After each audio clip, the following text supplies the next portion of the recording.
بسم الله الرحمن الرحيم. الحمد لله وكفى وسلام على عباده الذين اصطفى. أما بعد، أيها الإخوة الكرام، السلام عليكم ورحمة الله وبركاته. আমাদের আজকের আলোচনা ইমাম ইবনে কুদামা রাহিমাহুল্লাহ রচিত মাতুল আশকাত এবং শাহ হুসাইমিন রাহিমাহুল্লাহ কর্তৃকের ব্যাখ্যা গ্রন্থ থেকে আমরা মাতুল ইতিকাদ থেকে সর্বশেষ যে আলোচনা হয়েছিল কিয়ামতের আলামত সম্পর্কে, এবং খুব সম্ভবত আমরা ঈসা আলাইহিস সালামের অবতরণ সম্পর্কেও আলোচনা করেছি ইতিমধ্যে। ঈসা আলাইহিস সালামের অবতরণ এবং তার সম্পর্কে আলোচনার আশা করি বেশিরভাগ বিষয়গুলো, গুরুত্বপূর্ণ বিষয়গুলো ইতিমধ্যে আলোচনা হয়ে গেছে। তারপরে আমরা আজকে সংক্ষিপ্তভাবে এ বিষয়ে আরো দুই একটা ঈসা আলাইহিস সালাম সম্পর্কে আরো দুই একটি বিষয় আলোচনা করে আমরা পরবর্তী আলোচনায় চলে যাব ইনশাআল্লাহ। নাসআলুল্লাহ সুবহানাহু ওয়া তাআলা আত-তাওফীক ওয়াস সাদাদ।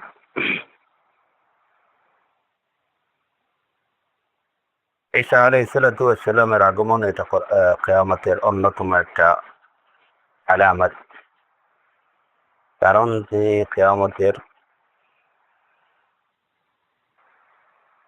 সামান্য পূর্বেই তার আগমন ঘটবে, দাজ্জালকে তিনি হত্যা করবেন।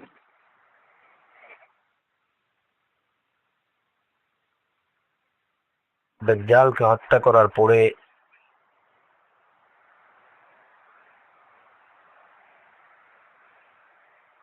ঈসা আলাইহিস সালাম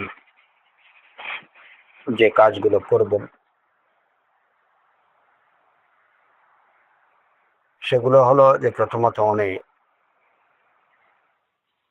দ্বীনে ইসলামের শরিয়াতের বাস্তবায়ন করবেন এবং ওই সময় অন্য সব ধর্মগুলো বিষয়ে উনি ফয়সালা করে দেবেন।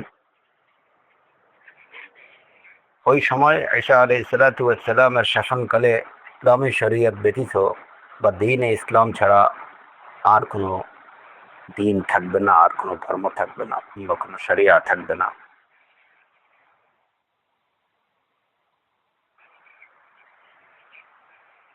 আবু হুরায়রা রাদিয়াল্লাহু আনহু থেকে বর্ণিত হাদিস, সহিহ বুখারী এবং সহিহ মুসলিমের হাদিস।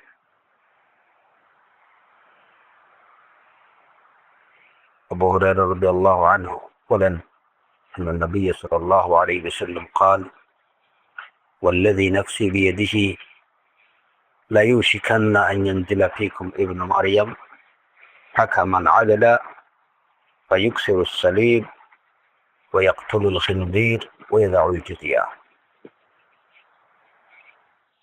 যার হাতে আমার প্রাণ, রাসূলুল্লাহ সাল্লাল্লাহু আলাইহি ওয়াসাল্লাম বলতেছেন, যার হাতে আমার প্রাণ তার শপথ করে বলছি, অচিরেই ইবনে মারইয়াম মানে ঈসা ইবনে মারইয়াম অবতরণ করবেন। ন্যায় বিচারক,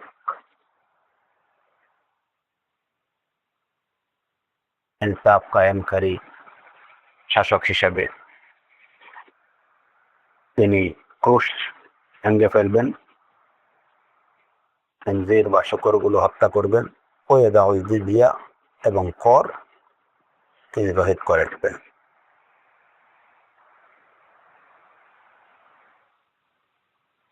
তো তার অবতরণের পরে প্রথম যে কাজ তিনি করবেন সেটা হচ্ছে দাজ্জালকে হত্যা করা,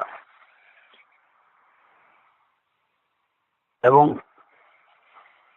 এর পরপরই ইয়াজুজ মাজুজের আগমন ঘটবে। দাজ্জালের হত্যার পরে যখন মাত্র কিছুদিন মুসলমানরা কিছুটা শান্তি এবং শোক অনুভব করবেন, ঠিক ওই মুহূর্তেই ইয়াজুজ মাজুজ আত্মপ্রকাশ করবে। তারা আবার সেই পৃথিবীতে বিশৃঙ্খলা তৈরি করবে।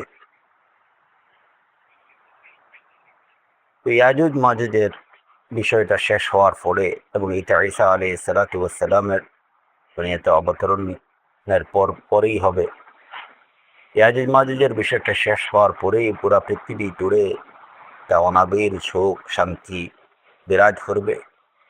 ঈসা আলাইহিস সালাতু ওয়াস সালাম তিনি ইসলাম শরিয়তের পরিপূর্ণ বাস্তবায়ন করবেন এবং সেই সময়ে শোক শান্তি ছাড়া কার কিছুই থাকবে না। শোক শান্তি এবং প্রাচুর্য বিরাজ করবে, দিন ইসলাম ব্যতীত আর কোনো দিন থাকবে না। তিনি মানুষের মধ্যে ন্যায় বিচার প্রতিষ্ঠা করবেন, শান্তি প্রতিষ্ঠা করবেন। এই হবে তার কাজ। এবং রাসূলুল্লাহ সাল্লাল্লাহু আলাইহি ওয়াসাল্লামের হাদিস থেকে জানা যায় যে ওই সময় পৃথিবীবাসী কি ধরনের সুখ শান্তি উপভোগ করবে।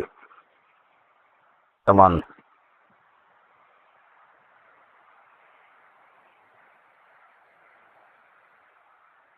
আবু উমামা আল বাহিলি রাদিয়াল্লাহু আনহু থেকে বর্ণিত হাদিস, তিনি বলেন রাসূলুল্লাহ সাল্লাল্লাহু আলাইহি ওয়াসাল্লাম বলেছেন, এটা লম্বা হাদিসের একটা অংশ, تكون عيسى ابن مريم في أمتي حكما عدلا وإماما مقسطا يدق السليب ويذبح الخنزير ويدع الجزية ويترك الصدقة فلا يسعى على شاة ولا بعير وترفع الشحناء والتباغض وتنذر حمة كل ذات حمى حتى يدخل الوليد يده في الحي فلا تضره وتفر الوليدة الأشد فلا يضرها ويكون الذئب في الغنم كأنه كلبها فتملأ الأرض من السلم كما يملأ الإناء من الماء وتكون الكلمة واحدة فلا يعبد إلا الله وتضع الحرب أوزارها وتسلب قريش ملكها وتكون الأرض كفاقير الفضة تنبت نباتها بعهد آدم حتى يجتمع النفر على القط من العنب فيشبعهم ويجتمع النفر على الرمانة فتشبعهم ويكون السور بكذا وكذا من المال ويكون الفرس بالدريك مال। এই হাদিস থেকে জানা যায় যে হাদিস ইবনে মাজাতে বর্ণিত, ইবনে খুজাইমাতে বর্ণিত হাদিস, যদিও হাদিসের বিষয়ে কিছু কথাবার্তা আছে, কিন্তু এই হাদিসের বিষয়বস্তুগুলা এই সম্পর্কিত অনেক আর অন্যান্য হাদিস দ্বারা এটা সমর্থন করে, যে কারণে এই হাদিসে বর্ণিত বিষয়গুলো গ্রহণযোগ্য।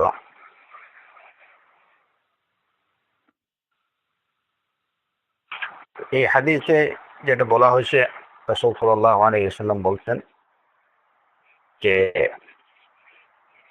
আমার উম্মতের মধ্যে ঈসা ইবনে মারইয়াম ন্যায় বিচারক হিসেবে তিনি অবস্থান করবেন, ইমামান মুকসিতান, ন্যায় প্রতিষ্ঠাকারী ইমাম হিসেবে থাকবেন, খোঁজগুলোকে তিনি ভেঙে ফেলবেন, শুকরগুলোকে তিনি হত্যা করবেন, পর প্রহিত করবেন, সাদাকাকে অবশিষ্ট রাখবেন, এবং এই সময়ে মানুষের মধ্যে কোনো ধরনের হিংসা বিদ্বেষ ভেদাভেদ কিছুই থাকবে না। একটা বাচ্চা সাপের মুখে তার হাত ঢোকাই দেবে, কিন্তু সাপ তার কোনো ক্ষতি করবে না। একটা ছোট বাচ্চা একটা বাঘের পেছনে দৌড়াবে, বাঘকে তাড়িয়ে দেবে, কিন্তু বাঘ তার কোনো ক্ষতি করবে না।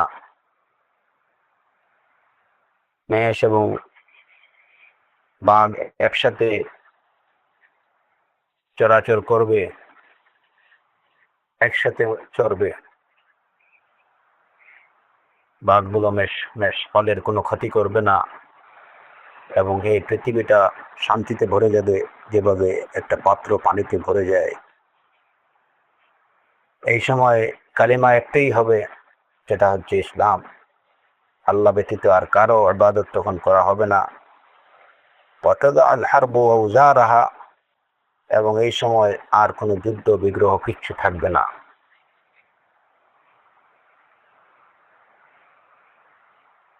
একটা ধানিম অনেকগুলো লোক পেট ভরে খেতে পারবে, এর মধ্যে এত বারাকা থাকবে। একগুচ্ছ আঙ্গুর অনেকগুলো লোক খেতে পারবে পেট ভরে, ফল ফসল, এগুলোর মধ্যে এত বারাকা বিরাজ করবে।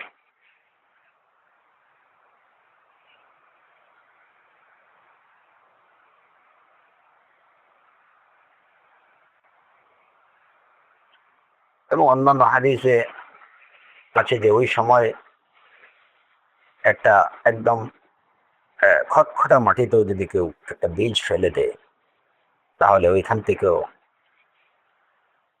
গাছ জন্মাবে, ফসল জন্মাবে। এবং তখন মানুষের মধ্যে কোনো ধরনের বিদ্বেষ থাকবে না, হিংসা থাকবে না, ভেদাভেদ থাকবে না। মানুষের মধ্যে কোনো যুদ্ধ বিগ্রহ, মারামারি, হানাহানি কিছুই থাকবে না। যেমন এই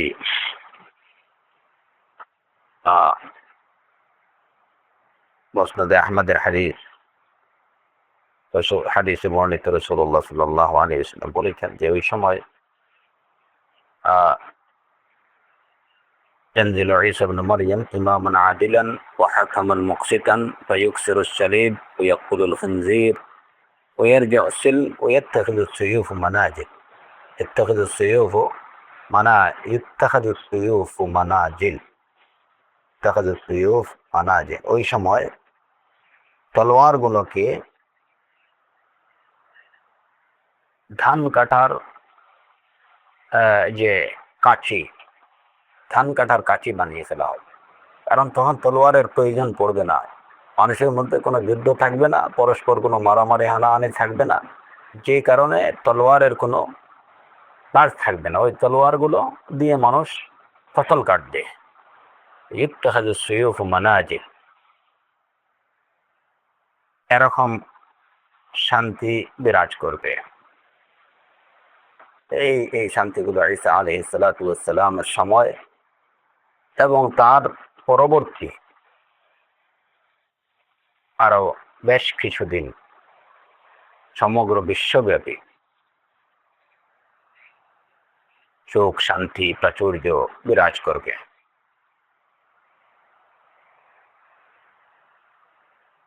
ঈসা আলাইহিস সালাতু ওয়াস সালামের সাথে যে সমস্ত লোকগুলা থাকবে, যারা তার অনুসারী হবে, এরা আসলেই খুবই মর্যাদাবান।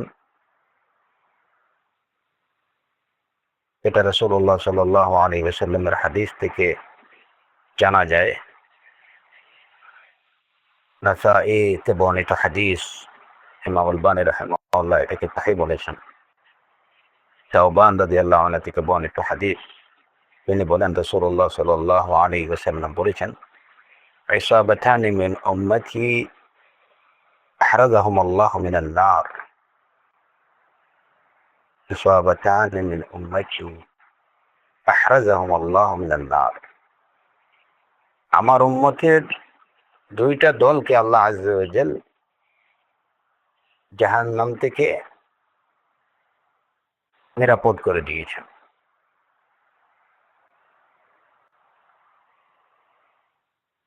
একটা দল হচ্ছে ইসাবাতুন তাগজুল হিন্দ। ইসাবাতুন তাগজুল হিন্দ, একটা দল যারা হিন্দুস্তানের বিরুদ্ধে যুদ্ধ করবে। ওয়া ইসাবাতুন তাকুনু মা ঈসা ইবনে মারইয়াম, আর আরেকটা দল যারা ঈসা ইবনে মারইয়ামের সাথে থাকবে। এই দুইটা দল জাহান্নাম থেকে নিরাপদ। হাদিস আখরাজাহু আন-নাসাঈ ওয়া সাহাহাহু আল-আলবানী ফি সিলসিলাতি সাহিহা। ঈসা আলাইহিস সালাতু ওয়াস সালামের সাথে যেসব মুসলমানরা থাকবেন তারা হবেন জাহান্নাম থেকে নিরাপদ। আল্লাহ আযজা ওয়া জাল তাদেরকে জাহান্নামের আগুন থেকে নাজাত দেবেন।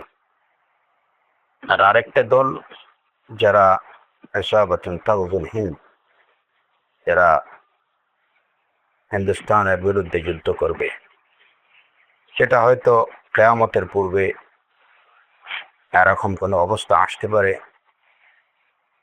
তখন যদি মুসলমানরা এদের বিরুদ্ধে যুদ্ধ করে, তাহলে হয়তো তারা রাসূলুল্লাহ সাল্লাল্লাহু আলাইহি ওয়াসাল্লামের প্রদত্ত এই সুসংবাদের অধিকারী হবেন।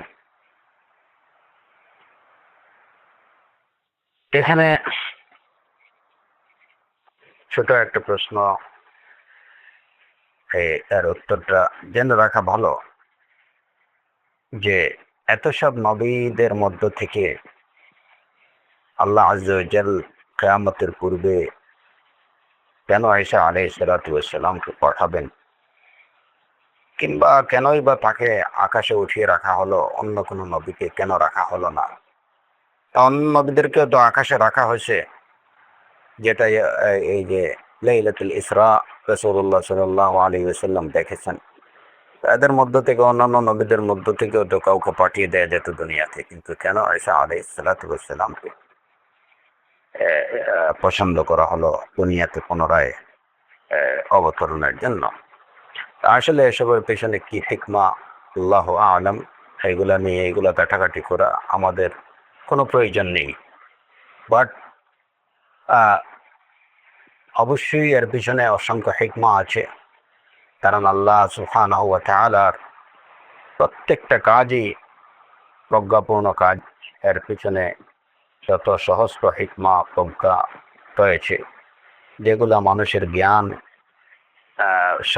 মানুষের এই যে সীমিত জ্ঞান, যেগুলোকে বুঝতে অপারগ, তারপরেও মানুষ যেগুলা বোঝার শক্তি আল্লাহ সুবহানাহু ওয়া তাআলা দেন, সেগুলো থেকেই আমরা কিছু বোঝার চেষ্টা করি। আর এসব হিকমাগুলো বোঝার চেষ্টার পিছনে উদ্দেশ্য একটাই, যাতে করে এসব বিষয়ের প্রতি আমাদের ঈমান আরো বেশি শক্ত হয়। তো ঈসা আলাইহিস সালাতু ওয়াস সালামকে পাঠানোর পেছনে আল্লাহ সুবহানাহু ওয়া তাআলার কি হিকমা, উলামায়ে কেরামরা কিছু কিছু হিকমাগুলো বর্ণনা করেছেন।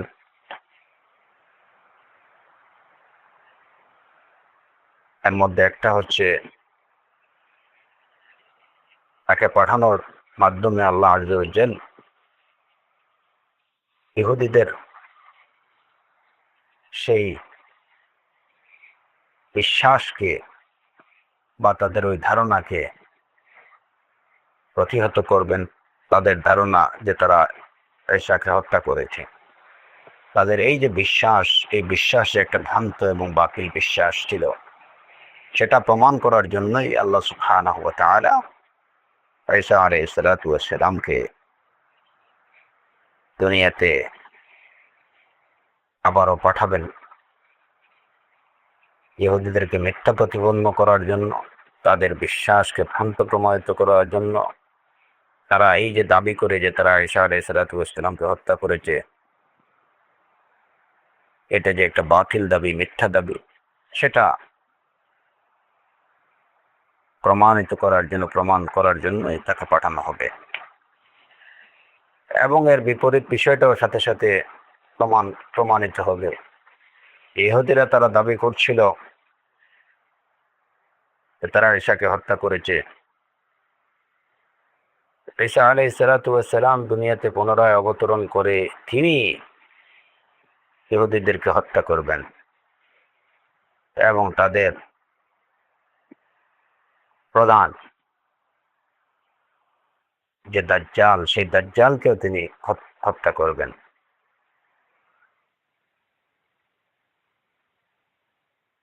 এই বিষয়টা জগৎবাসীকে দেখিয়ে দেওয়ার জন্য আল্লাহ আযজা ওয়া জাল অন্যান্য নবীগণের পরিবর্তে ঈসা আলাইহিস সালাতু ওয়াস সালামকে দুনিয়াতে পুনরায় পাঠাবেন, তিনি দুনিয়াতে অবতরণ করবেন।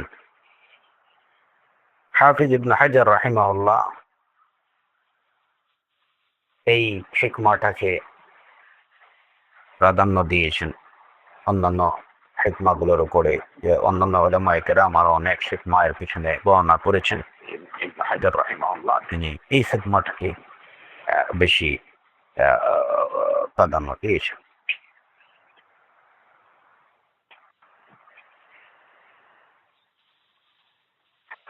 দ্বিতীয় আরেকটা হিকমা কেউ বলেছেন যে এর পিছনে হিকমা হচ্ছে যে ঈসা আলাইহিস সালাতু ওয়াস সালাম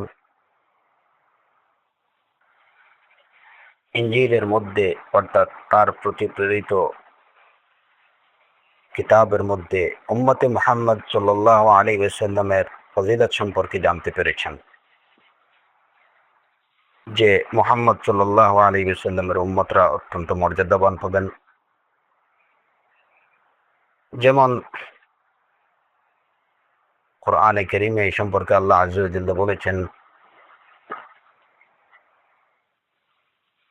ومثلهم في الإنجيل كزرع أخرج شطأه فآزره فاستغلظ فاستوى على سوقه।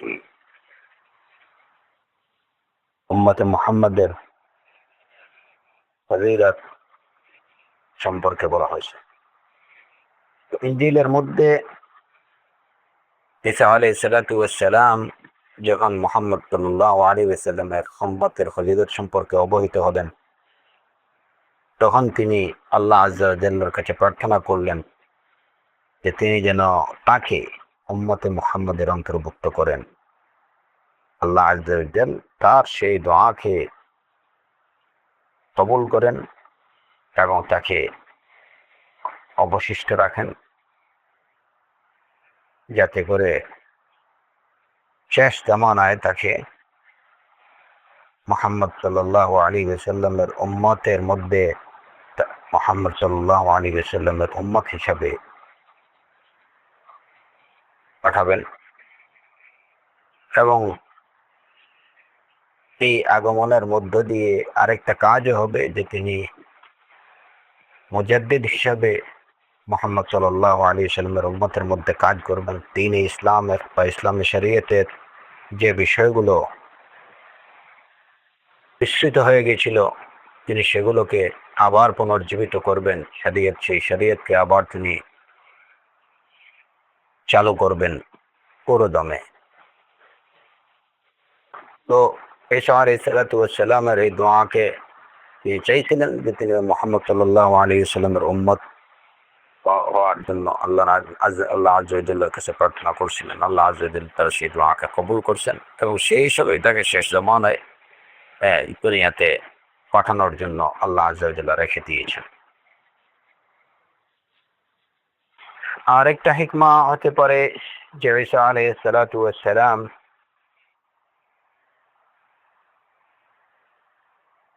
যখন তার মৃত্যুর সময় ঘনিয়ে আসবে, তখন তিনি যাতে পৃথিবীতে আর দাফন হয়, তিনি কবরস্থ হন। কারণ মাটি দ্বারা সৃষ্ট কোনো জীবের, মাটি দ্বারা সৃষ্ট যে কোনো জীবের দাফন মাটিতে হওয়াই উচিত। যেহেতু ঈসা আলাইহিস সালাতু ওয়াস সালাম তিনি আদম সন্তান, মাটি থেকে সৃষ্ট, সুতরাং তার দাফন স্বাভাবিকভাবেই মাটিতে হওয়াই বাঞ্ছনীয়। আল্লাহ আযজা ওয়া জাল্লা তার মৃত্যুর সময় পর্যন্ত যখন ঘনিয়ে আসবে, তখন তাকে পৃথিবীতে পাঠিয়ে দেবেন এবং তিনি পৃথিবীতেই মৃত্যুবরণ করবেন। এই পৃথিবীতেই মাটিতেই তার কবর হবে। এর আগ পর্যন্ত সময়টুকু তাকে আল্লাহ আযজা ওয়া জাল্লা আকাশে জীবিত অবস্থায় রাখছেন। আর তার এই আগমনটা, পৃথিবীতে তার অবতরণটা যখন হবে, ওই সময় দাজ্জালও আত্মপ্রকাশ করবে এবং দাজ্জালের সাথে তার মোকাবেলা হয়ে যাবে। তো এইগুলো হচ্ছে মূলত ঈসা আলাইহিস অন্য কোনো নবীকে না পাঠিয়ে দুনিয়াতে এই সময়ে শেষ জামানায় কেবলমাত্র ঈসা আলাইহিসসালামকে পাঠানোর পিছনে যে হিকমাগুলো এবং অন্যান্য আরো অসংখ্য হিকমা রয়েছে, প্রকৃত হিকমা আল্লাহ আযজা ওয়া জাল্লা সবচেয়ে ভালো জানেন। এই বিষয়গুলো অ্যানালাইজ করা কেবলমাত্র আমাদের ঈমান যেন আরো বৃদ্ধি পায়। অবশ্যই ঈসা আলাইহিসসালাম দুনিয়াতে অবতরণ করবেন এবং তিনি আকাশে জীবিত অবস্থায় আছেন। আল্লাহ সুবহানাহু ওয়া তাআলা এর পিছনে তার অসংখ্য প্রজ্ঞা এবং হিকমা রয়েছে।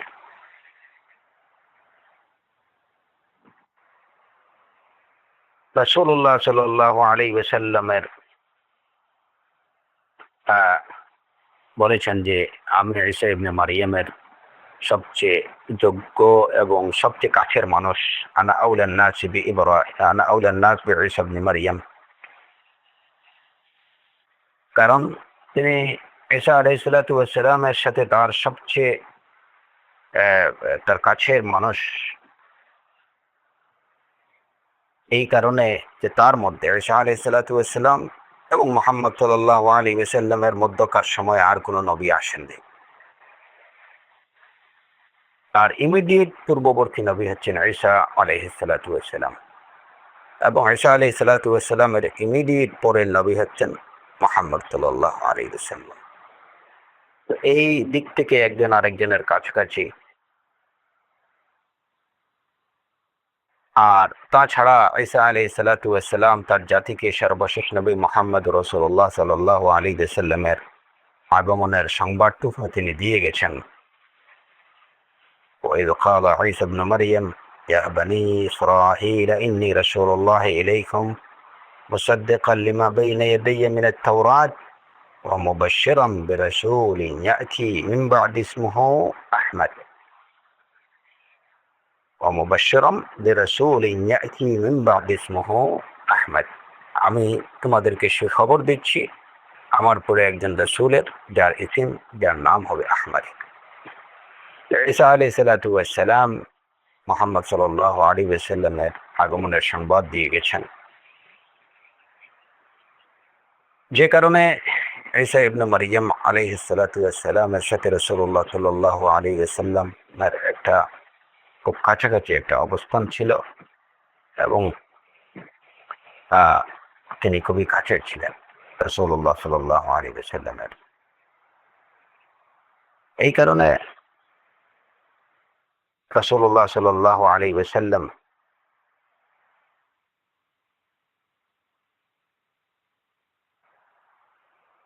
বলে গেছেন যে যদি তোমরা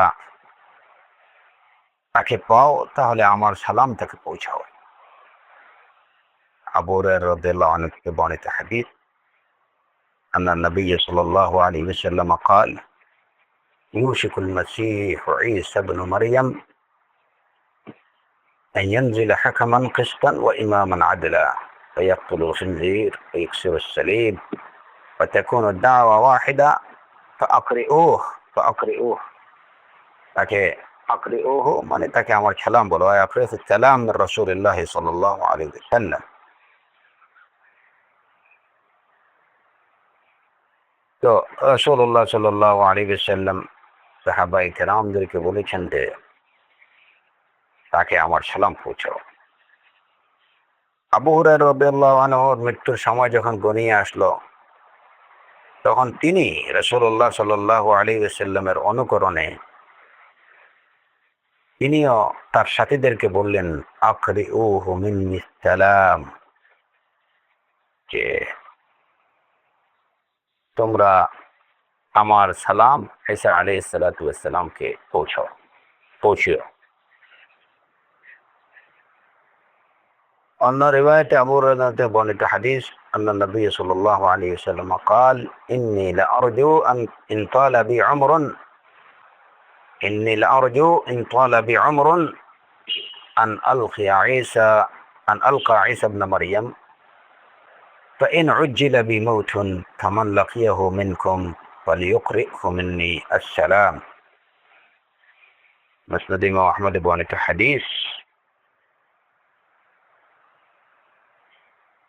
রাসূলুল্লাহ সাল্লাল্লাহু আলাইহি ওয়াসাল্লাম বলছেন, ইন্নী লা আরজু ইন তালা বি উমরুন আন আলকা ঈসা ইবনে মারইয়াম, যে আমার হায়াত যদি দীর্ঘ হয় তাহলে আমি আশা করছি যে ঈসার সাথে আমার মোলাকাত হবে। ফাইন উজ্জিলা বিমাউতুন, আর যদি এর আগে আমার মৃত্যু হয়ে যায়, ফামান লাকিয়াহু মিনকুম, তাহলে তোমাদের মধ্যে যে যার সাথে তার মোলাকাত হবে, ফালিয়ুকরিউ মিন্নি আসসালাম, তাহলে সে যেন তাকে আমার সালাম বলে। রাসূলুল্লাহ সাল্লাল্লাহু আলাইহি ওয়াসাল্লাম ঈসা ইবনে মারইয়ামকে সালাম মারইয়ামের কাছে সালাম, তার উম্মতকে সালাম বলতে বলছেন, তার পক্ষ থেকে সালাম পৌঁছাতে বলছেন। আবু হুরায়রা রাদিয়াল্লাহু আনহু রাসূলুল্লাহ সাল্লাল্লাহু আলাইহি ওয়াসাল্লামের অনুকরণে বলে বলছেন তার সাথীদের যে তারা যেন তার সালামটুকু ঈসা আলাইহিস সালাতু ওয়াস সালামের কাছে পৌঁছায়। এবং ইমতিসালান লিন-নবী সাল্লাল্লাহু আলাইহি ওয়াসাল্লাম, রাসূল সাল্লাল্লাহু আলাইহি ওয়াসাল্লামের অনুকরণে আমি আপনাদেরকে বলছি যে আপনারা কেউ যদি বা আপনাদের যারা তারা যদি সৌভাগ্য অর্জিত হয় ঈসা আলাইহিস সালাতু ওয়াস সালামের সাথে মোলাকাতের, তাহলে আপনারা তাকে আমার সালাম পৌঁছাবেন। বারাকাল্লাহু ফীকুম। ঈসা আলাইহিস সালাতু ওয়াস সালামের দুনিয়াতে অবস্থান কাল হবে 40 বছর, এবং এই পুরা সময়টাই হবে মুসলমানদের জন্য সুখ শান্তি সমৃদ্ধির, এবং তার পরেও আরো বেশ কিছুদিন পৃথিবী জুড়ে সুখ শান্তি এবং সমৃদ্ধি বিরাজ করবে। আরেকটা বিষয় হচ্ছে ঈসা আলাইহিস সালাতু ওয়াস সালাম হজ অথবা উমরা অথবা হজ উমরা দুইটাই করবেন, অর্থাৎ তামাত্তুও করতে পারেন, কিরানও করতে পারেন। এই বিষয়টাও জানা যায় সহিহ মুসলিমের একটা হাদিস থেকে, আবু হুরায়রা রাদিয়াল্লাহু আনহু থেকে বর্ণিত হাদিস। রাসূলুল্লাহ সাল্লাল্লাহু আলাইহি ওয়াসাল্লাম বলেছেন, ওয়াল্লাযী নাফসি বিয়াদিহি লাইউহিল্লান্না ইবনু মারইয়াম বিফজ্জির রাউহা হাজ্জান আও মু'তামিরান আও লিয়ুসনিয়াহুমা, যার হাতে আমার প্রাণ তার শপথ করে বলছি যে ইবনু মারইয়াম হজ্জের রাউহা থেকে হজের অথবা উমরার অথবা দুইটারই ইহরাম তিনি বাঁধবেন। হজ্জের রাউহা এটা হচ্ছে মক্কা এবং মদিনার মধ্যবর্তী রাস্তা, তো তিনি তামাত্তু হজের ইহরাম বাঁধবেন অথবা কিরানের বাঁধতে পারেন, আউয়াসনিয়াহুমা অর্থাৎ দুইটা একসাথেও করতে পারেন। আলা কুল্লি হালিন ঈসা আলাইহিস সালাতু ওয়াস সালাম দুনিয়াতে পুনরায় আগমনের পরে তিনি হজ করবেন। তো এই হলো মোটামুটি ঈসা আলাইহিস সালাতু ওয়াস সালাম সম্পর্কে কিছু গুরুত্বপূর্ণ বিষয়, যেগুলা জানা থাকা ভালো। আমরা পরবর্তী আলোচনায় চলে যাই। আশরাতুস সাআতের বা কিয়ামতের অন্যান্য আলামতগুলোর মধ্যে হতে আরেকটা হচ্ছে যে ইমাম ইবনে কুদামা রাহিমাহুল্লাহ বলছেন ইয়াজুজ ও মাজুজ, ইয়াজুজ এবং মাজুজের আত্মপ্রকাশ। এ বিষয়ে আমরা প্রথমে অনুবাদটুকু জেনে নেই। এই ইবনে কুদামা রাহিমাহুল্লাহর এই পয়েন্টের আলোকে শেখ উসাইমিন রাহিমাহুল্লাহ যে ব্যাখ্যাটুকু দিচ্ছেন সেই ব্যাখ্যাটুকুর অনুবাদ আমরা জানি। তিনি বলেছেন ইয়াজুজ ও মাজুজ ইসমানে আজমিয়ান, ইসমানে আজমিয়ান, এই দুটা হয়তো অনারব একটা নাম, আও আরবিয়ান অথবা হতে পারে যে দুইটা আরবি নাম। মুশতাক্কান মিনাল মাজি ওয়া হুয়া আল-ইযতিরাব, এটা আল মাজ শব্দ থেকে উদ্ভূত, এটা উৎপত্তি মাজ থেকে। আর মাজ হচ্ছে ইযতিরাব বা কোলাহল, আলোড়ন, এগুলাকে বলা হয় মাজ। আও মিন আজিজিন নারি ওয়া তালাহুবিহা, অথবা এই শব্দটা আজিজিন নারি ওয়া তালাহুবিহা, আগুনের লেলিহান শিখা, এইটা থেকে, এই অর্থ থেকে এটার উৎপত্তি হতে পারে। ইয়াজুজ ওয়া মাজুজ ওয়া হুমা উম্মাতানি মিন বানি আদম। ইয়াজুজ এবং মাজুজ এরা হচ্ছে বনি আদমের উম্মত, মওজুদাতান, এবং এদের অবস্থান বিদ্যমান আছে, এরা বিদ্যমান আছে বিদলিল কিতাবি ওয়াস সুন্নাহ, কোরআন এবং সুন্নাহর দলিল দ্বারা তাই জানা যায় যে ইয়াজুজ এবং মাজুজ বিদ্যমান আছে এবং তারা হচ্ছে বনি আদমেরই অন্তর্ভুক্ত। قال الله تعالى في قصة ذي القرنين، যুল কারনাইনের ঘটনা বর্ণনায় আল্লাহ আযজা ওয়া জাল্লা বলেছেন, হাত্তা ইযা বালাগা বাইনা আস-সাদ্দাইনি ওয়াজাদা মিন দুনিহিমা কওমান লা ইয়াকাদুনা ইয়াফকাহুনা কাওলা।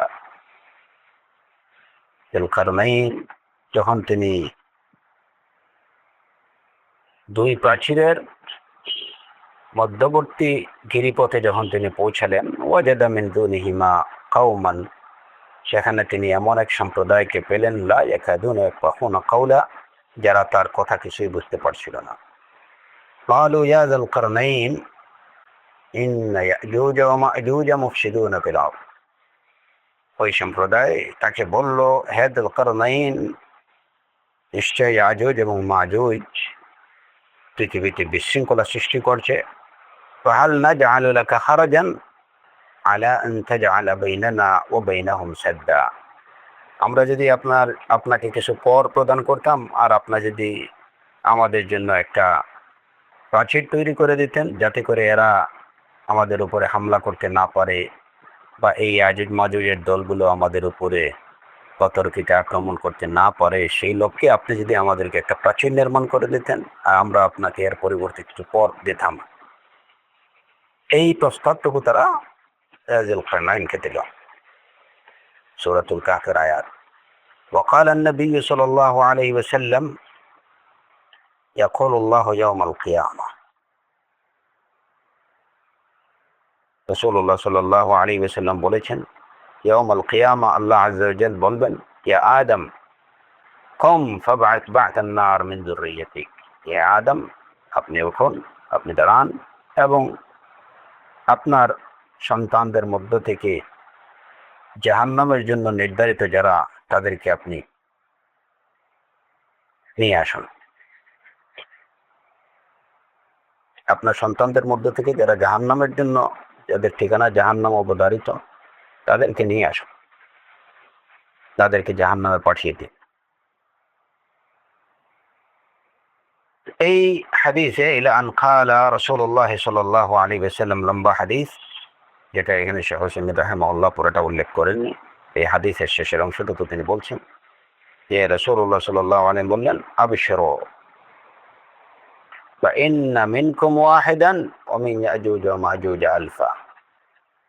তোমরা সুসংবাদ নাও যে এই আদম আলাইহিস সালাতু ওয়াস সালাম জাহান্নামের জন্য, আল্লাহর নির্দেশে জাহান্নামের জন্য তার সন্তানদের মধ্য থেকে জাহান্নামের জন্য নির্ধারিত যারা, তাদেরকে যখন বের করবেন, তখন তোমাদের মধ্যে হতে হবে একজন, আর ইয়াজুজ মাজুজের মধ্যে হতে হবে 1000 জন।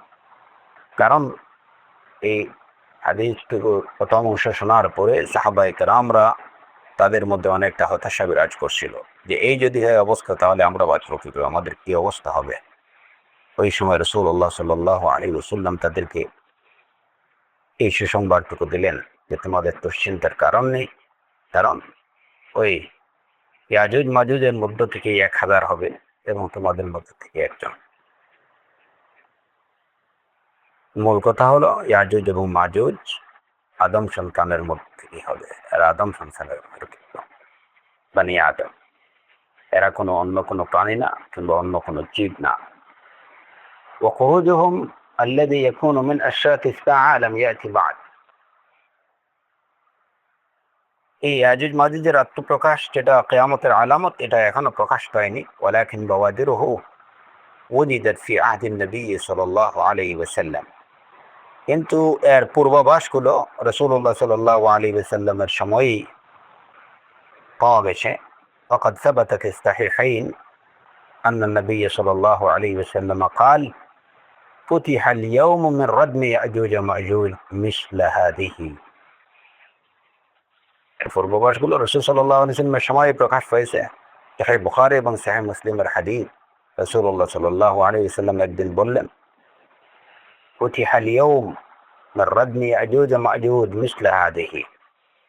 ইয়াজুজ এবং মাজুজের প্রাচীরটা আজকে এতটুকু খুলে গেছে। এবং এই বলে তিনি তার এই যে বৃদ্ধাঙ্গুলি এবং এর পাশের যে শাহাদাত আঙ্গুলিটাকে গোলাকার করে তিনি দেখালেন যে এই পরিমাণ ইয়াজুজ এবং মাজুজের প্রাচীরটা, যে প্রাচীরে তারা আবদ্ধ আছে, ওই প্রাচীরটা আজকে এতটুকু খুলে গেছে।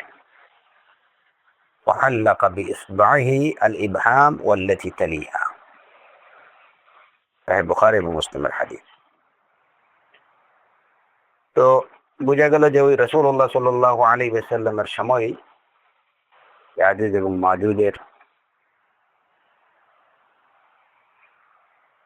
যে প্রাচীরটা, ওই প্রাচীরটা তখন থেকেই খুলতে শুরু করছে। وقد ثبت خروجهم في الكتاب والسنة। তাদের ইয়াজুজ এবং মাজুজের আত্মপ্রকাশের বিষয়টা কোরআন এবং সুন্নাহ দ্বারা প্রমাণিত। قال الله تعالى حتى إذا فتحت يأجوج ومأجوج وهم من كل حدب ينسلون واقترب الوعد الحق। যখন ইয়াজুজ এবং মাজুজের বন্ধন খুলে দেয়া হবে, ফুতিহাত, হাত্তা ইযা ফুতিহাত ইয়াজুজ ওয়া মাজুজ, ইয়াজুজ এবং মাজুজকে যখন খুলে দেয়া হবে, ওহুম মিন কুল্লি হাদাবিন ইয়ানসিলুন, প্রত্যেক উচ্চভূমি থেকে এরা দ্রুত ছুটে আসবে। ওয়াকতারাবাল ওয়াদুল হক, আল্লাহর সত্য ওয়াদা নিকটবর্তী হয়ে গেছে। সূরাতুল আম্বিয়ার 96 এবং 97 নম্বর আয়াত। ওয়াকাল নবী সাল্লাল্লাহু আলাইহি ওয়াসাল্লাম। তো এই পেলাম আমরা কোরআনে কারীম থেকে যে ইয়াজুজ এবং মাজুজ আত্মপ্রকাশ করবে, এটার দলিল কোরআন থেকে পেলাম। এবার রাসূলুল্লাহ সাল্লাল্লাহু আলাইহি ওয়াসাল্লামের হাদিস থেকে এর দলিল হচ্ছে, রাসূলুল্লাহ সাল্লাল্লাহু আলাইহি ওয়াসাল্লাম বলেছেন, ইন্নাহা লান তাকুমা আস-সাআতু হাত্তা তারাউ ক্বাবলাহা 10 আয়াতিন। অবশ্যই কিয়ামত সংঘটিত হবে না যতক্ষণ পর্যন্ত না তোমরা 10টা নিদর্শন দেখতে পাবে। এবং সেই 10টা নিদর্শনের মধ্যে রাসূলুল্লাহ সাল্লাল্লাহু আলাইহি ওয়াসাল্লাম উল্লেখ করলেন, ফাযাকারা আদ-দুখান, এই যে ধোঁয়া, ওয়াদ-দাজ্জাল, দাজ্জালের বিষয়, ওয়াদ-দাব্বা, দাব্বাতুল আরদের বিষয়, ওয়া তুলুউশ শামসি মিন মাগরিবিহা, পশ্চিম দিকে সূর্য উদয়ের বিষয়, ওয়া নুজুলু ঈসা ইবনে মারইয়াম, ঈসা ইবনে মারইয়াম আলাইহিস সালাতু ওয়াস সালামের অবতরণের বিষয়, ওয়া ইয়াজুজ ওয়া মাজুজ, ইয়াজুজ এবং মাজুজের আত্মপ্রকাশের বিষয়, ওয়া সালাসাতু খুসুফ, 3টা ভূমিধসের বিষয়, খাসসুম বিল মাশরিক ওয়া খাসসুম বিল মাগরিব, একটা পূর্বাঞ্চলে একটা পশ্চিমাঞ্চলে, ওয়া খাসসুম বিল জাজিরাতিল আরব, আর একটা হচ্ছে জাজিরাতুল আরবে, ওয়া আখিরু যালিক নারুন তাখরুজু মিনাল ইয়ামান তাতওয়ালুন নাস ইলা মাহশারিহিম। ইয়ামান থেকে একটা আগুন বের হবে এবং এটা মানুষকে তাদের মাহশারের দিকে নিয়ে যাবে, যেখানে তারা একত্রিত হবে। সহিহ মুসলিমের হাদিস। এই হাদিসে স্পষ্ট রাসূলুল্লাহ সাল্লাল্লাহু আলাইহি ওয়াসাল্লাম কিয়ামতের যে 10টা আলামত বলেছেন, তার মধ্যে একটা হচ্ছে খুরুজ ইয়াজুজ ওয়া মাজুজ। وقصتهم في حديث النواس بن سمعان رضي الله عنه أن النبي صلى الله عليه وسلم قال في عيسى بن مريم بعد قتله الدجال। এবং ইয়াজুজ মাজুজের ঘটনা হচ্ছে, শামিদ রাহিমাহুল্লাহ বলছেন, ইয়াজুজ মাজুজের ঘটনা যেটা নওয়াস ইবনে সামআন রাদিয়াল্লাহু আনহু থেকে বর্ণিত হাদিসের মধ্যে রয়েছে, যে রাসূলুল্লাহ সাল্লাল্লাহু আলাইহি ওয়াসাল্লাম ঈসা ইবনে মারইয়াম আলাইহিস সালাতু ওয়াস সালাম সম্পর্কে বলেছেন, বা'দা কতলিহি দাজ্জাল, তিনি ঈসা ইবনে মারইয়াম আলাইহিস সালাতু ওয়াস সালাম যখন দাজ্জালকে হত্যা করবেন, ফাবাইনামা হুয়া কাযালিক, তো দাজ্জালকে হত্যার পরে সবকিছু স্বাভাবিক তো আছে, এই অবস্থায় ইদ আওহাল্লাহু ইলা ঈসা, এই সময় আল্লাহ আযজা ওয়া জাল্লা ঈসা আলাইহিস সালাতু ওয়াস সালামের প্রতি ওহী করবেন, আন্নী ক্বাদ আখরাজতু ইবাদান লি লা ইয়াদানি লিআহাদিন ইউকাতিল বিকিতালিহিম, লা ইয়াদানি লিআহাদিন বিকিতালিহিম। আমি আমার বান্দাদের মধ্য থেকে কিছু বান্দাদেরকে আমি বের করে দিচ্ছি, এরা হবে এমন, লা ইয়াদানি লিআহাদিন বিকিতালিহিম, কেউ তাদের মোকাবেলা করতে পারবে না। ফাহাররিজ ইবাদি ইলা তুর, আপনি আমার বান্দাদেরকে নিয়ে তুরে আশ্রয় নেন। তুর পাহাড়ে, তুর পর্বতে আশ্রয় নেন। ওয়াইয়াবআসুল্লাহু ইয়াজুজ ওয়া মাজুজ, আল্লাহ ওই সময় আল্লাহ আযজা ওয়া জাল ইয়াজুজ এবং মাজুজকে পাঠাবেন। ওহুম মিন কুল্লি হাদাবিন ইয়ানসিলুন, এরা প্রত্যেক উচ্চ ভূমি থেকে দ্রুত ছুটে আসবে। ফায়ামুরু আওয়াইলুহুম আলা বুহাইরাতিন তাবরিয়াহ ফায়াশরাবুনা মা ফিহা। তাদের প্রথম দলটা বুহাইরা তাবরিয়া নামক এই ছোট একটা এই যে সাগর অতিক্রম করবে, এবং ওই ওই ছোট সাগরের পানিটুকু তারা, ইয়াজুজ এবং মাজুজের প্রথম দলটাই যখন ওই জায়গাটুকু অতিক্রম করবে, তখন ওই সাগরের সব পানিটুকু তারা খেয়ে ফেলবে। ইয়ামুরু, এমন ভাবে এই পানিগুলো তারা পান করবে, ইয়ামুরু আখিরুহুম ওয়া ইয়াকুল লাকাদ কানা বিহাযিহি মাররাতান মা। পরবর্তী দলটা যখন ওই ওই বুহায়রা তাবরিয়া অতিক্রম করবে, তখন তারা বলবে যে এখানে একসময় এটাতে পানি ছিল। তাদের অগ্রজ দলটা কিন্তু পানি খেয়ে ফেলেছে, এমন ভাবে যে পানির চিহ্ন নেই, শুধুমাত্র পরবর্তী যে এক সময় এই সাগরে পানি ছিল। তাদের এই ইয়াজুজ মাজুজের পরবর্তী দলটা বলবে সুম্মা ইয়াসিরুন, এরপরে তারা আরো সামনে বাড়তে থাকবে, হাত্তা ইয়ানতাহু ইলা জাবালিল হামার, এরপরে তারা জাবালে হামার, এটা হচ্ছে যে ওয়া জাবালুন বিবাইতিল মুকাদ্দাস, বাইতুল মুকাদ্দাসের একটা পাহাড়ে তারা ওইখানে গিয়ে পৌঁছাবে ইয়াজুজ মাজুজের দলগুলো। ফায়াকুলুন, এবং তারা তখন বলবে লাকাদ কাতালনা মান ফিল আরদ, পৃথিবীতে যারা আছে সবাইকে আমরা হত্যা করে ফেলেছি। হালুম্মা ফালনাকতুল মান ফিস সামা, আসো এবার আকাশে যারা আছে ওদেরকে মেরে ফেলি। ফায়ারমুনা বিনিশাবিহিম ইলা সামা, এরপরে তারা তাদের আকাশের দিকে তারা তাদের তীর নিক্ষেপ করবে। ফায়ারুদ্দুল্লাহু আলাইহিম নিশাবাহুম মাহবুবাতান দামান, আল্লাহ আযজা ওয়া জাল্লা তখন তাদের তীরের মাথায় একটু রক্ত লাগিয়ে দেবেন। ওয়াইহশারু নবিয়ুল্লাহ ওয়া আসহাবুহু, এদিকে আল্লাহ নবী ঈসা আলাইহিস সালাতু ওয়াস সালাম এবং তার সাথীগণ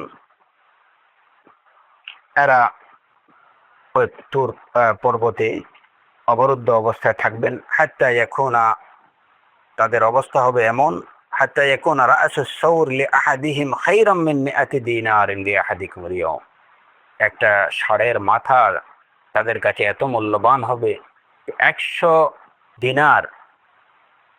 দিনার থেকেও বেশি হবে একটা ষাঁড়ের মাথা। হাত্তা ইয়াকুনা রাসুস সাউর লিআহাদিহিম, একটা ষাঁড়ের মাথা তাদের জন্য তাদের কাছে এত ভালো হবে, 100 দিনার থেকেও বেশি পছন্দনীয় হবে। আর এই অবরুদ্ধ অবস্থায় তারা খাবার দাবারের এত সংকটে থাকবেন যে তখন তাদের কাছে একটা ষাঁড় বা একটা গরু এত বেশি মূল্যবান মনে হবে। ফায়ারগাবু নবিয়ুল্লাহ ঈসা ওয়া আসহাবুহু ইলাল্লাহ, তখন ঈসা আলাইহিস সালাতু ওয়াস সালাম এবং তার সঙ্গী সাথীরা আল্লাহর কাছে প্রার্থনা করবেন। ফায়ুরসিলুল্লাহু আলাইহিম ওয়ান নাগফা ফি রিকাবিহিম, তখন আল্লাহ আযজা ওয়া জাল ইয়াজুজ এবং মাজুজের কাঁধের মধ্যে এক ধরনের পোকাকে পাঠিয়ে দেবেন, এবং এই পোকার আক্রমণে ফায়াসবাহুনা ফুরসা কামাউতি নাফাসিন ওয়াহিদাতিন, এই পোকার আক্রমণে একসাথে পুরা ইয়াজুজ মাজুজের দল মৃত্যুবরণ করবে, যেমন একসাথেই তারা মরছে।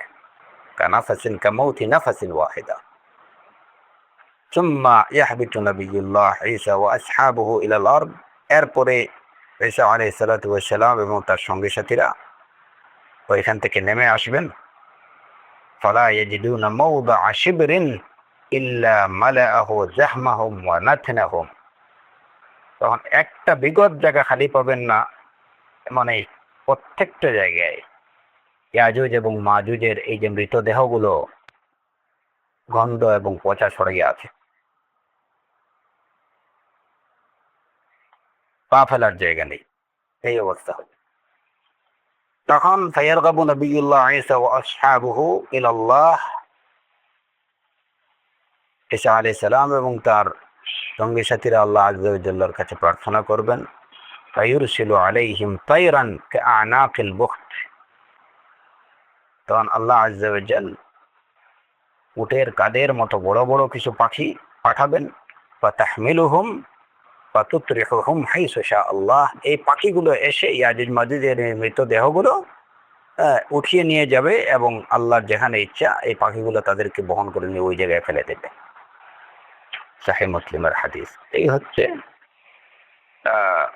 মোটামুটি ইয়াজুজ এবং মাজুজের ঘটনা, যে এই যে সংক্ষিপ্ত ঘটনাগুলো বা বিশ্লেষণগুলো নিয়ে আসছেন শাহ হুসাইমিন রাহিমাহুল্লাহ, জাযাহুল্লাহ খায়রা।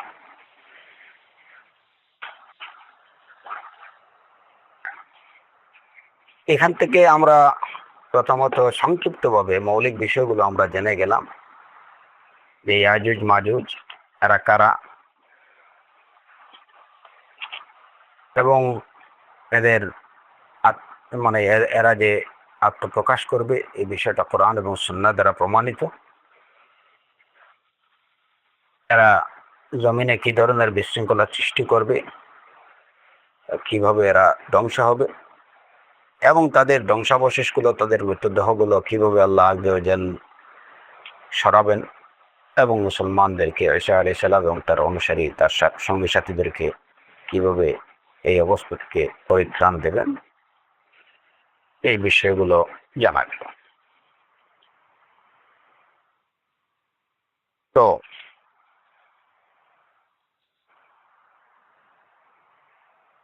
যখন আমরা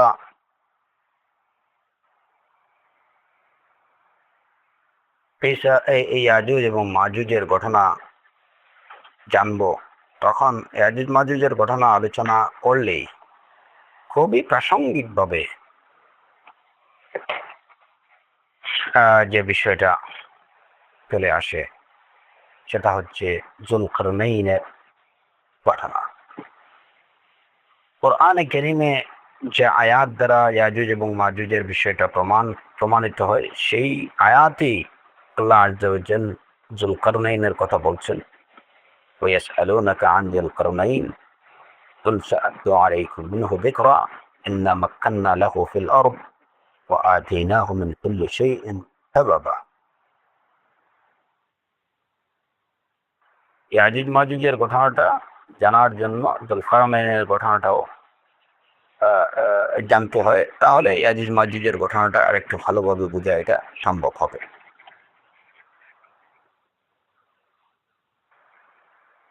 حتى إذا بلغ بين السدين وجد من دونهما قوما لا يكادون يفقهون قولا। এই আয়াতে আল্লাহ আযজা ওয়া জাল বলছেন যে যখন যুলকারনাইন ইযা বালাগা বাইনা সাদ্দাইন, যখন দুইটা প্রাচীরের মধ্যখানে উনি পৌঁছালেন, ওয়াজাদা মিন দুনিহিমা কওমান লা ইয়াকাদুনা ইয়াফকাহুনা কাওলা, তখন সেখানে তিনি এমন এক সম্প্রদায়কে পেলেন, লা ইয়াকাদুনা ইয়াফকাহুনা কাওলা, যারা তার কথা কিছুই বুঝতে পারছিল না। প্রথমত এই যুলকারনাইন উনি কে?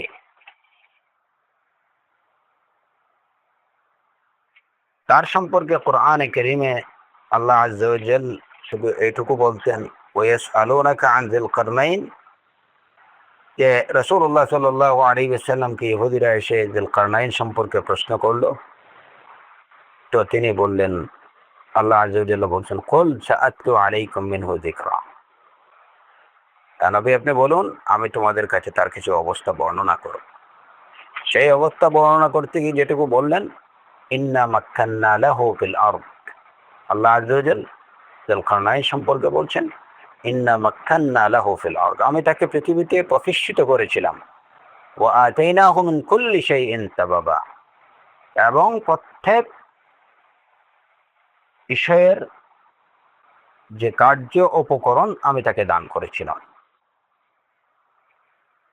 প্রত্যেক বিষয়ের সাজ সরঞ্জাম, যে কোনো লক্ষ্য অর্জনের জন্য যে সাজ সরঞ্জাম প্রয়োজন ওইটাকে সাবাব বলা হয়।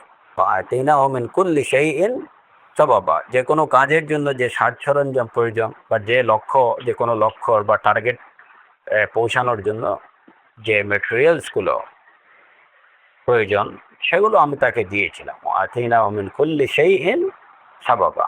এর থেকে বোঝা যায় যে আল্লাহ আযজা ওয়া জাল যুল কারনাইনকে পৃথিবীতে রাজত্ব দিয়েছিলেন এবং তাকে সম্পদও দিয়েছিল। ও আতিনাহু মিন কুল্লি শাইইন সাবাবা। সেই রাজত্ব সঠিক পরিচালনার জন্য যা কিছু প্রয়োজন সেটাও তাকে দিয়েছিলেন। ও আতিনাহু মিন কুল্লি শাইইন সাবাবা। প্রথমত জুলকারনাইন এটা কি তার নাম, নাকি ইহুদিরা তাকে এই নামে অভিহিত করেছিল? আসলে জুলকারনাইন এটা ওনার নাম ছিল না। তাহলে এই নামে কেন বা এই উপাধিতে কেন তাকে আখ্যায়িত করা হলো, এই বিষয়ে মুফাসসিরিনগণ, ঐতিহাসিকগণ বিভিন্ন কারণ বর্ণনা করেছেন। কেউ কেউ বলেছেন যে তার মাথার চুলে দুইটা গুচ্ছ আছিল, দুই গুচ্ছ চুল আছিল, তো সেই হিসাবে তাকে জুলকারনাইন বলা হতো, মানে দুই গুচ্ছওয়ালা চুল ধারণকারী হিসাবে তাকে জুলকারনাইন বলা হতো। কেউ কেউ বলেছেন যে তার মাথায় সিংহের অনুরূপ দুইটা চিহ্ন আছিল, যে কারণে তাকে জুলকারনাইন বলা হতো। কেউ বলেছেন তার মাথায় দুইটা ক্ষত চিহ্ন ছিল, এই কারণে জুলকারনাইন বলা হতো। তো আসলে এই যে যে তিনটা মানে কারণ বলা হলো, এই তিনটেই আসলে এগুলা উল্লেখযোগ্য তেমন কিছু না। যেটা বেশিরভাগ উলামায়ে কেরাম, মুফাসসিরিন বা ঐতিহাসিক বিদগণের অভিমত, সবচেয়ে প্রণিধানযোগ্য যেটা, সেটা হচ্ছে যে তিনি যে প্রাচ্য এবং পাশ্চাত্য জয় করেছেন, ঘুরে বেরিয়েছেন, এই কারণে দুনিয়ার পশ্চিম প্রান্ত এবং পূর্ব প্রান্ত পর্যন্ত উনি পৌঁছেছেন। এবং এই দুইটাই হচ্ছে শয়তানের দুটো শিং।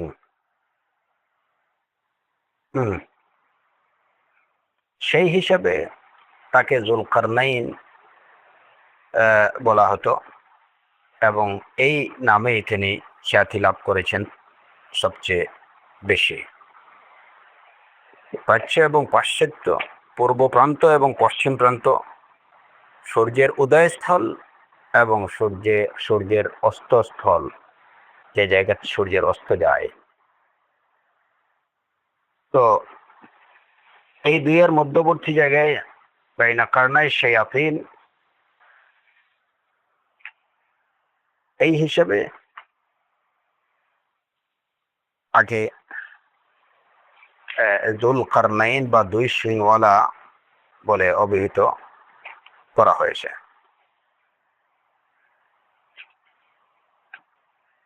এবং এই অভিমতটাই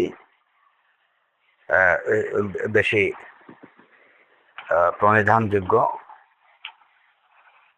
কারণ তিনি কোরআনে কারীমের এই আয়াত থেকে জানা যায়, হাত্তা ইযা বালাগা মাতলিআশ শামস হাত্তা ইযা বালাগা মাগরিবাশ শামস, তিনি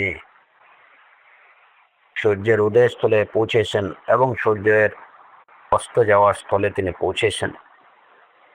তো পূর্ব থেকে পশ্চিম প্রান্ত পর্যন্ত তিনি ঘুরে বেরিয়েছেন। এই হিসাবে তাকে জুলকারনাইন বলা হয়, দুই সিংওয়ালা বলা হয়।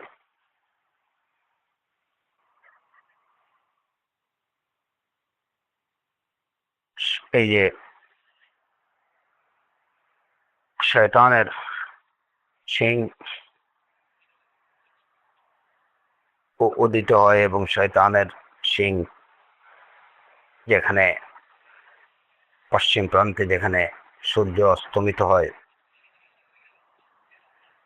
এটাই হচ্ছে শয়তানের সিংহের উদয়স্থল।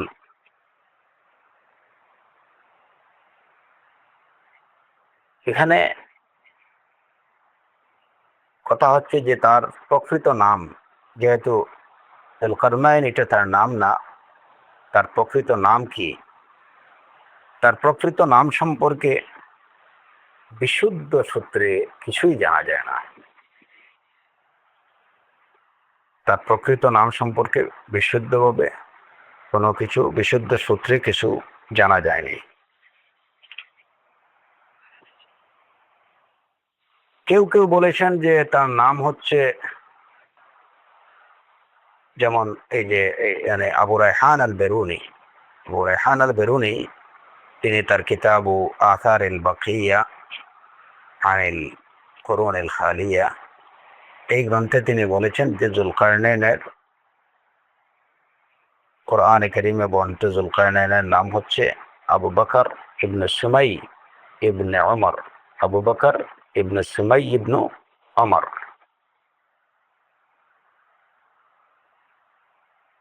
তুবা হেমায়রি ইয়েমানি তার কবিতায় এই যুলকারনাইনের কথা উল্লেখ করেছেন।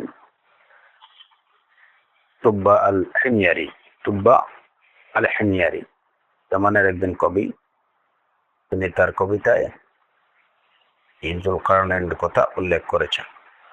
তো এই যে আবু বকর ইবনে সুমাই ইবনে ওমর ইবনে ওমর, এই যে নামটা কেউ কেউ বলেছেন এগুলো ঐতিহাসিকবিদদের ধারণা, কিন্তু এটা বিশুদ্ধ কোনো সূত্র থেকে বর্ণিত বলে জানা নেই।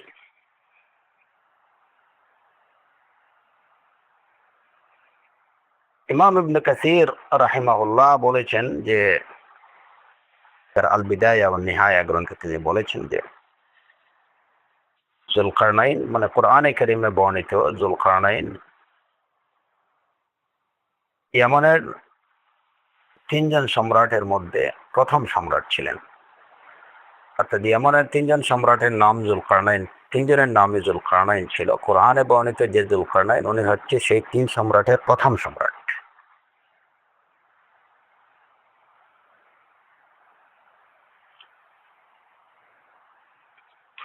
তো যুলকারনাইন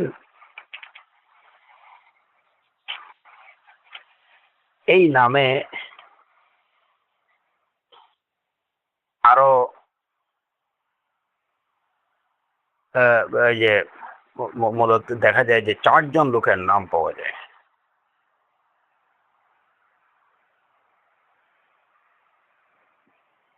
যাদের নাম যুলকারনাইন, কোন কোন বর্ণনায় দেখা যায় যেহেতু আরো তিনজন লোকের নাম পাওয়া যায় যুলকারনাইন। এর মধ্যে প্রসিদ্ধ, যার সাথে কোরআনে বর্ণিত যুলকারনাইনের অনেকে দুইটাকে তালগুল পাকিয়ে ফেলে যে ইনি সম্ভবত ওই যুলকারনাইন। যুলকারনাইন একজন এই যে ইস্কান্দার অথবা সিকান্দার আল মাকদুনি, সিকান্দার অথবা ইস্কান্দার আল মাকদুনি নামে একজন ছিলেন। অনেকে কোরআনে বর্ণিত যুলকারনাইন বলতে ওই সিকান্দার আল মাকদুনিকে বুঝে ফেলে, কিন্তু এটা আসলে একটা চরম ভুল। কারণ সিকান্দার আল মাকদুনি বা ইস্কান্দার আল মাকদুনি যিনি ছিলেন, উনি খ্রিস্টীয় 300 বছর পূর্বে ছিল। তার সময়কাল ছিল খ্রিস্টীয় বছরের 300 বছর পূর্বে, অর্থাৎ ঈসা আলাইহিস সালাতু ওয়াস সালামের আগমনের 300 বছর পূর্বে। তাকে অনেকে এই যে সিকান্দার গ্রিক, সিকান্দার মকদুনি, সিকান্দার রোমি ইত্যাদি নামেও বা উপাধিতে অনেকে বলে থাকে। তার ওনার যে ওজির বা তার যে মন্ত্রী ছিলেন অ্যারিস্টটল, দারার বিরুদ্ধে যুদ্ধ করে তিনি যে রাজ্য দখল করেছিলেন, তো সিকান্দার বা ইস্কান্দার নামে, সিকান্দার নামে খ্যাতি লাভকারী ব্যক্তি, এই যে সবচেয়ে বেশি প্রসিদ্ধ যিনি ছিলেন উনি হচ্ছেন এই যে সিকান্দার আল মকদুনি। সিকান্দার আল মকদুনি, এবং তার ঘটনাগুলো বেশ সুপ্রসিদ্ধ। তো অনেকে, এখানে বিষয় হচ্ছে যে অনেকে কোরআনে কারীমে যে যুলকারনাইনের কথা বলা হয়েছে, অনেকে মনে করে যে এই যুলকারনাইন বলতে ওই সিকান্দার আল মকদুনিকে বোঝানো হয়েছে, অথচ এটা একটা চরম ভুল। কারণ সিকান্দার আল মকদুনি যিনি ছিলেন উনি ছিলেন কাফির। আর কোরআনে বর্ণিত যে যুলকারনাইন, এই যুলকারনাইন হচ্ছেন একজন মুসলিম সালেহ আদিল লোক, সৎকর্মপরায়ণ লোক। আর সিকান্দার মকদুনি যাকে যুলকারনাইন বলা হয়, উনি ছিল অগ্নি পূজারী, মুশরিক, কাফের।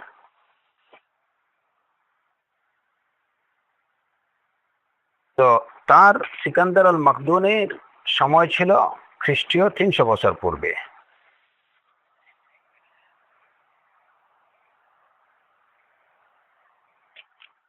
আর কোরআনে কারীমে বর্ণিত যুলকারনাইন যিনি, সেই যুলকারনাইনের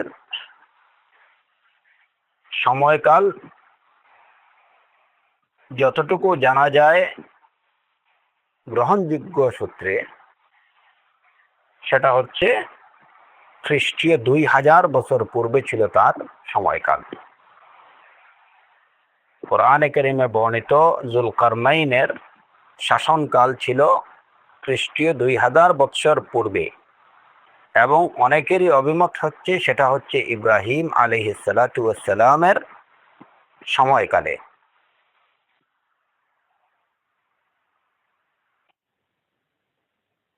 এখানে আরেকটা বিষয়, যে সমগ্র বিশ্ব বা বিশ্বের বেশিরভাগ, পৃথিবীর অধিকাংশ বা পুরোটা শাসনকারী লোক সমগ্র বিশ্বে ছিলেন মোট 4 জন। এর মধ্যে 2 জন ছিলেন মুমিন এবং 2 জন ছিলেন কাফের। সে মুমিন 2 জনের একজন হচ্ছেন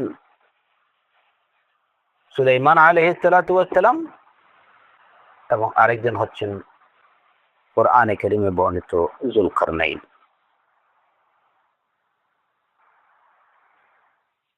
আর কাফের 2 জন, যারা পুরো পৃথিবী বা বেশিরভাগ পৃথিবী যারা শাসন করেছে, সেই 2 জন কাফেরের মধ্যে একজন হচ্ছে নমরুদ, আর একজন হচ্ছে বুখতিনাসর। তো বিষয় হলো যে যুলকারনাইন নামে পৃথিবীতে যারা, যেসব শাসকরা ছিলেন, এদের নামের পিছনে ঐতিহাসিকরা কিংবা যে কোনো ভাবেই এদের নামের সাথে এই যে আলেকজান্ডার বা সিকান্দার কিংবা ইস্কান্দার, এই উপাধিটা যুক্ত হয়ে গেছে। যুলকারনাইন নামে যারা পৃথিবীতে খ্যাতি লাভ করেছেন, এদের নামের সাথে আলেকজান্ডার অথবা ইস্কান্দার কিংবা সিকান্দার এই নামটা যুক্ত হয়ে গেছে। সেই সিকান্দার বা ইস্কান্দারকেই এইটার পরিবর্তিত রূপ, যেটা আলেকজান্ডার, আলেক্সান্দ্রিয়া বা আলেকজান্ডারিয়া, হ্যাঁ, এই যে আলেকজান্ডার, এই নামটা তাদের সাথে যুক্ত হয়ে গেছে।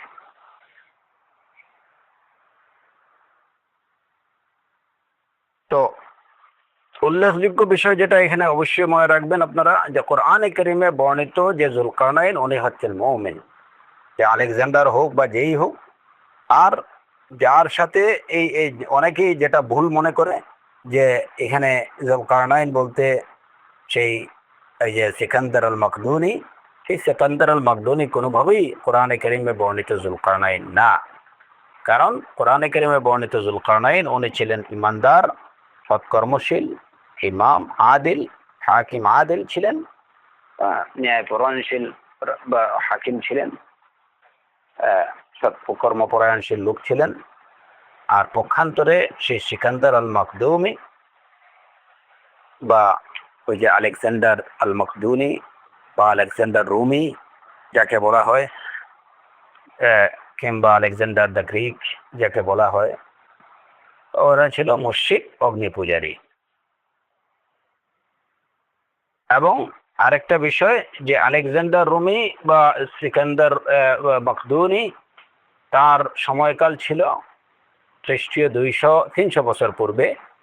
পক্ষান্তরে কোরআনে কারিমে বর্ণিত জুলকারনাইনের সময়কাল ছিল খ্রিস্টীয় 2000 বছর পূর্বে। অতএব দুইজন কোনোভাবেই এক না।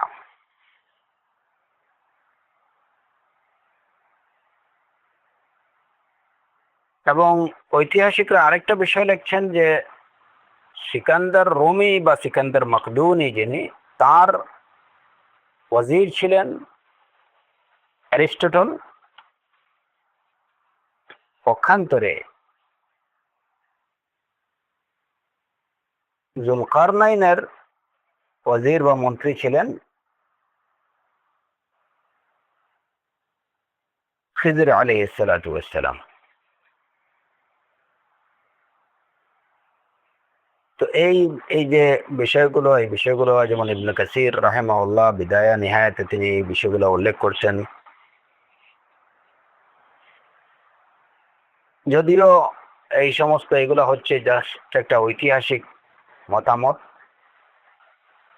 এইগুলার যে বিশুদ্ধ বা নির্ভরযোগ্য কোনো তথ্য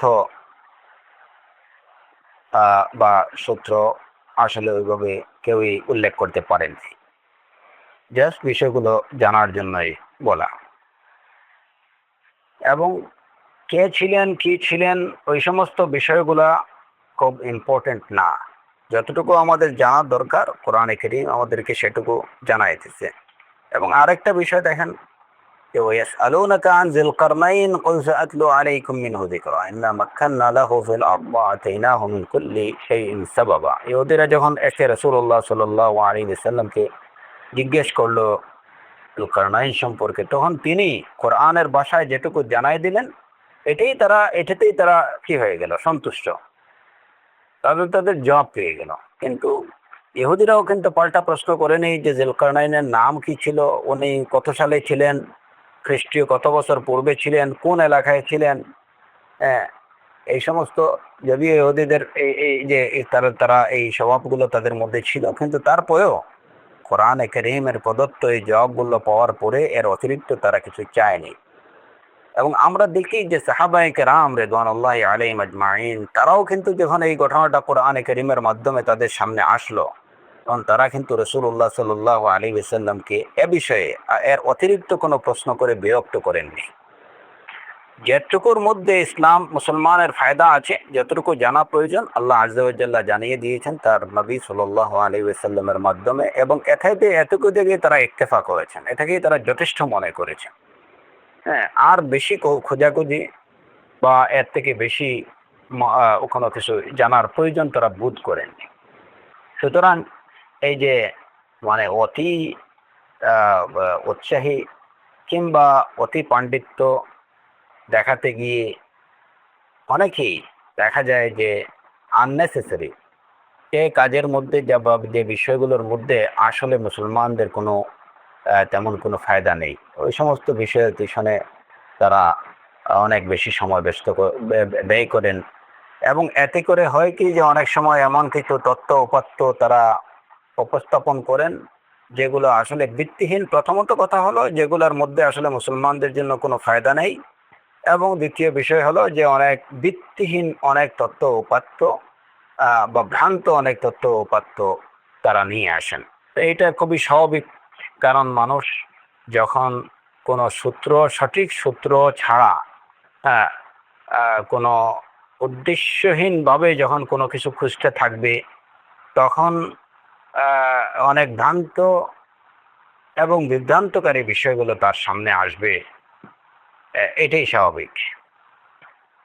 আমাদের উচিত যে কোনো বিষয়ে কোরআন এবং সুন্নাহ আমাদেরকে যতটুকু জানাই দেয় আমরা আমাদের নিজেদের জন্য এতটুকু যথেষ্ট মনে করা এবং এর মধ্যেই কল্যাণ এবং পুরোপুরি কল্যাণের মধ্যেই নিহিত আছে বলে বিশ্বাস করা উচিত। এর বাইরে অযথা সময় বিনষ্ট না করা উচিত। ঐতিহাসিকবিদরা দেখা যায় যে অনেক সময় তারা এই যে বিভিন্ন ঐতিহাসিক ঘটনাগুলোর পিছনে অনেক বেশি অনেকের আগ্রহ থাকে, এমনকি মুসলমানদেরও অনেক ঐতিহাসিক ঘটনার পিছনে তাদের আগ্রহ অনেক বেশি থাকে এবং এতে তারা অনেক এত বেশি ব্যস্ত হয়ে পড়েন যে যা সামনে পাওয়া যায় সবকিছুকেই তারা মানে সংগ্রহ করার চেষ্টা করেন। তো কিন্তু আমাদের কথা হচ্ছে যে এইগুলোর মধ্যে যদি আমাদের বিশেষ কোনো বেনিফিট থাকতো তাহলে অবশ্যই সেটা আল্লাহ আযজা ওয়া জাল তার রাসূল সাল্লাল্লাহু আলাইহি ওয়াসাল্লামের মাধ্যমে আমাদেরকে জানিয়ে দিতেন। তো যেটা জানাননি ওইটার পিছনে অনেক বেশি সময় নষ্ট করা এটা কোনোভাবেই উচিত না। তো কোরআন আমাদেরকে যে বিষয়টা জানিয়ে দিল, ইন্না মাক্কান্না লাহু ফিল আরদ ওয়া আতাইনাহু মিন কুল্লি শাইইন সাবাবা, যে যুলকারনাইন তিনি তাকে আল্লাহ আযজা ওয়া জাল দুনিয়াতে প্রতিষ্ঠিত করেছেন এবং লক্ষ্য অর্জনের জন্য যে মাধ্যমগুলো সেই মাধ্যমগুলো তাকে দান করেছেন। সেই মাধ্যমগুলো অবলম্বনে তিনি ফাআতবা শাবাবা, সেই মাধ্যমগুলো অনুসরণ করে তিনি ছুটে চললেন হাত্তা ইযা বালাগা মাগরিবাশ শামস, যখন তিনি এসে পৌঁছালেন সূর্যের অস্তমিত হওয়ার স্থলে, ওয়াজাদাহা তাগরুবু ফি আইনিন হামিআতিন, দেখলেন যে একটা কালো জলাশয়ে সেই সূর্য ডুবে যাচ্ছে। ওয়াজাদা ইনদাহা কওমা, এবং সেখানে একটা সম্প্রদায় তিনি পেলেন। তো এই আয়াত থেকে জানা যায় যে যুলকারনাইন তিনি দুনিয়ার একদম পশ্চিম প্রান্তে যেখানে কি সূর্য অস্তমিত হয়, মানে সূর্যের শেষ স্থলে গিয়ে পৌঁছেছেন, দুনিয়ার পশ্চিম প্রান্ত পর্যন্ত উনি পৌঁছেছেন। ওয়াজাদা ইনদাহা কওমা, এবং সেখানে একটা সম্প্রদায়ের উপস্থিতি তিনি দেখতে পেলেন। কুলনা ইয়া যুলকারনাইন ইম্মা আন তুআযিবা ওয়া ইম্মা আন তাত্তাখিযা ফীহিম হুসনা। আল্লাহ আযজা ওয়া জাল্লা বললেন যে ওই সম্প্রদায়কে যখন তিনি পেলেন তখন আমি তাকে বললাম যে যুলকারনাইন, আপনি এই সম্প্রদায়কে শাস্তি দিতে পারেন, ওয়া ইম্মা আন তাত্তাখিযা ফীহিম হুসনা, অথবা তাদের সাথে আপনি সদয় ব্যবহারও করতে পারেন। তো ওই যে সম্প্রদায়কে তিনি পেলেন ওইখানে, এই সম্প্রদায় কি ছিল? এরা ইম্মা আন তুআযিবা, এটা থেকে বোঝা যায় যে এরা এই সম্প্রদায়টা মানে সূর্যের পৃথিবীর শেষ পশ্চিম প্রান্তে উনি পৌঁছলেন এবং এখানে একটা জাতি পেলেন এবং ওই জাতি কাফির ছিল। ইম্মা আন তুআযিব, নতুবা তাদেরকে শাস্তি দেওয়ার প্রশ্ন আসতো না। ওয়া ইম্মা আন তাত্তাখিযা ফীহিম হুসনা, অথবা আপনি তাদের সাথে সদয় ব্যবহার করতে পারেন। ক্বালা আম্মা মান যালাম ফাসাউফা নুআযিবুহু সুম্মা ইউরাদ্দু ইলা রাব্বিহি ফায়ুআযিবুহু আযাবান নুকরা ওয়া আম্মা মান আমানা ওয়া আমিলা সালিহান ফালাহু জাযাআনিল হুসনা ওয়া সানাকুলু লাহু মিন আমরিনা ইউসরা। এই কাফের সম্প্রদায়ের সাথে তিনি কি করবেন? যে তাদেরকে শাস্তি দিতে পারেন অথবা তাদেরকে সদয় ব্যবহার করতে পারেন, মানে তাদেরকে তাওহীদের দাওয়াত দিতে পারেন। অবশ্য তিনি সেই চিরাচরিত আম্বিয়া আলাইহিস সালাতু ওয়াস সালামের যে মানহাজ সেটাই তিনি অবলম্বন করলেন। তিনি বললেন আম্মা মান যালাম ফাসাউফা নুআযিবুহু সুম্মা ইউরাদ্দু ইলা রাব্বিহি ফায়ুআযিবুহু আযাবান নুকরা ওয়া আম্মা মান আমানা ওয়া আমিলা সালিহান ফালাহু জাযাআনিল হুসনা। প্রথমে তাদেরকে ঈমানের দাওয়াত দেবেন, এরপরে যদি কেউ কথা না শুনে তাহলে তার জন্য তিনি তাকে শাস্তি দেবেন। তো ওই জায়গাতে পৃথিবীর পশ্চিম প্রান্তে তিনি পৌঁছালেন। এরপরে আয়াত থেকে জানা যায় হাত্তা ইযা বালাগা মাতলিআশ শামস ওয়াজাদাহা তাতলু আলা কওমিন লাম নাজআল লাহুম মিন দুনিহা সিতরা কাযালিক ওয়া ক্বাদ আহাতনা বিমা লাদাইহি খুবরা। তিনি পৃথিবীর একদম পূর্ব প্রান্তে মাতলিআশ শামস, সূর্যের উদয়স্থলে তিনি পৌঁছালেন। তো এই এই আয়াত থেকে জানা গেল যে জুলকারনাইন তিনি পৃথিবীর পশ্চিম প্রান্তেও পৌঁছেছেন, পূর্ব প্রান্তেও পৌঁছেছেন। এরপরে হাত্তা ইযা সুম্মা আতবা সাবাবা, তিনি আল্লাহ প্রদত্ত সেই উপকরণগুলো অনুসরণ করে চললেন। হাত্তা ইযা বালাগা বাইনা সাদ্দাইন ওয়াজাদা মিন দুনিহিমা কাওমা, এই যে আমাদের আলোচ্য বিষয় এই জায়গাতে, যখন তিনি বালাগা বাইনা সাদ্দাইনি, বাইনা আসাদ্দাইনি, যখন তিনি দুই পর্বতের বা দুই দুই প্রাচীরের মধ্যবর্তী মধ্যবর্তী স্থলে পৌঁছালেন, তখন তিনি সেখানে এক জাতিকে পেলেন যারা তার কোনো কথা বুঝতে পারছিল না। তারাই অভিযোগ করলো, ইন্না ইয়াজুজ ওয়া মাজুজ মুফসিদুনা ফিল আরদ ফাহাল নাজআলু লাকা খারাজান আলা আন তাজআলা বাইনানা ওয়া বাইনাহুম সাদ্দা। ইয়াজুজ মাজুজের সম্পর্কে তারা তার কাছে অভিযোগ করলো এবং বলল যে আমরা আপনাকে ট্যাক্স দেব, কর দেব, আপনি আমাদেরকে একটা এই ইয়াজুজ এবং মাজুজের মধ্যে এবং আমাদের মধ্যে একটা প্রাচীর আপনি গড়ে দেন, যাতে করে ওরা আমাদের উপরে আক্রমণ করতে না পারে, আমাদের কলকসনগুলো বিনষ্ট করতে না পারে। আচ্ছা, এখন ব্যাপার হলো যে জুলকারনাইন উনি পৃথিবীর পশ্চিম প্রান্তে পৌঁছালেন, পূর্ব প্রান্তে পৌঁছালেন। এরপরে তিনি হাত্তা ইযা বালাগা বাইনা সাদ্দাইন, সেই বাইনা সাদ্দাইন, এই বাইনা সাদ্দাইনটা কোথায়? বাইনা সাদ্দাইন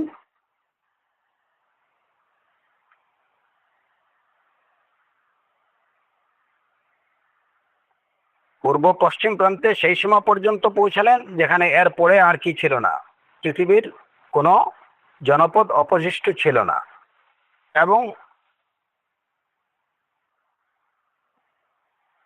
পূর্ব প্রান্তে পৌঁছালেন যেখান থেকে সূর্য উদিত হয়। বাইনা সাদ্দাইন সেটা হচ্ছে পৃথিবীর উত্তর প্রান্তে,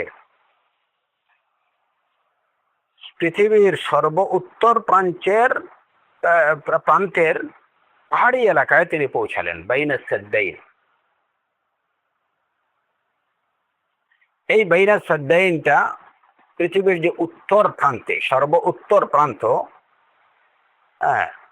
এই বিষয়ে মুফাসসিরিনে কেরাম এবং মুআররিখিন যারা ঐতিহাসিকবিদদের তেমন কোনো দ্বিমত নেই। প্রায় সবাই একমত যে তিনি পৃথিবীর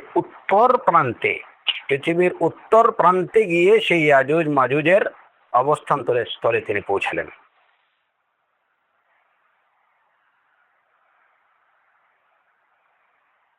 তো তিনটা প্রান্তে তিনি পৌঁছালেন।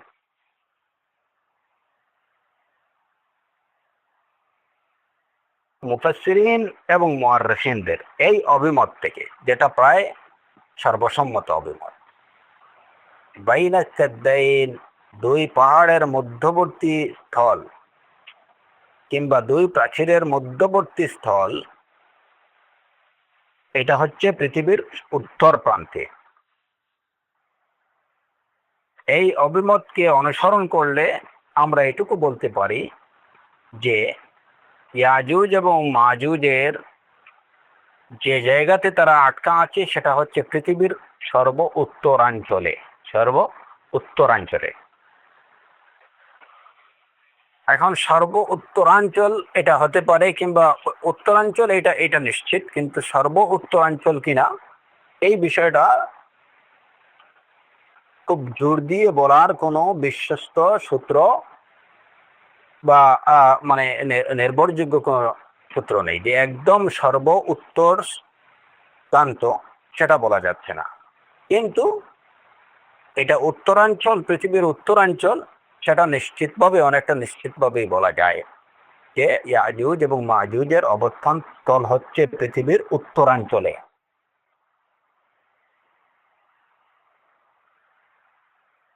حتى إذا بلغ بين السدين وجد من دونهما قوما لا يكادون يفقهون قولا قالوا يا ذا القرنين إن يأجوج ومأجوج مفسدون في الأرض فهل نجعل لك خرجا على أن تجعل بيننا وبينهم سدا।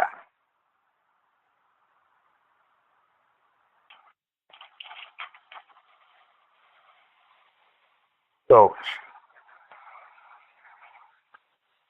এখন কোরআনে কারীমের আরেকটা আয়াতকে যদি আমরা এর সাথে কি করি, যে যেটা ইবনে উসাইমিন রাহিমাহুল্লাহ উনি উল্লেখ করেছেন, ইয়াজুজ এবং মাজুজের আবির্ভাব বা তাদের আত্মপ্রকাশের দলিল হিসেবে, হাত্তা ইযা ফুতিহাত ইয়াজুজ ওয়া মাজুজ ওয়া হুম মিন কুল্লি হাদাবিন ইয়ানসিলুন, ওয়া হুম মিন কুল্লি হাদাবিন ইয়ানসিলুন। একটু বিশেষভাবে আপনারা এই দুইটি আয়াত আর মর্মটা, দুইটি আয়াতের মর্ম খেয়াল করবেন, নতুবা এখানে একটা পেজ থেকে যেতে পারে। ইদা বালাগা বাইনা সাদ্দাইনি, সূরাতুল কাহফের যে আয়াতে বলা হলো, যখন তিনি যুলকারনাইন দুই পর্বতের, হাত্তা ইদা বালাগা বাইনা সাদ্দাইনি, দুই পর্বত প্রাচীরের মধ্যস্থলে পৌঁছালেন, তখন তিনি সেখানে এক জাতিকে পেলেন যারা তার কথা বুঝতে পারছিল না। তারা বলল, যুলকারনাইন ইয়াজুজ মাজুজ দেশে অশান্তি সৃষ্টি করছে, ইউফসিদুনা ফিল আরদ ফাহাল নাজআলু লাকা খারজান আলা আন তাজআলা বাইনানা ওয়া বাইনাহুম সাদ্দা। আপনি বললে আমরা আপনার জন্য কিছু কর ধার্য করব, আর আপনি এর পরিবর্তে আমাদের এবং ওই তাদের মধ্যে, ইয়াজুজ মাজুজের মধ্যে একটা প্রাচীর নির্মাণ করে দেবেন। আন তাজআলা বাইনানা ওয়া বাইনাহুম সাদ্দা।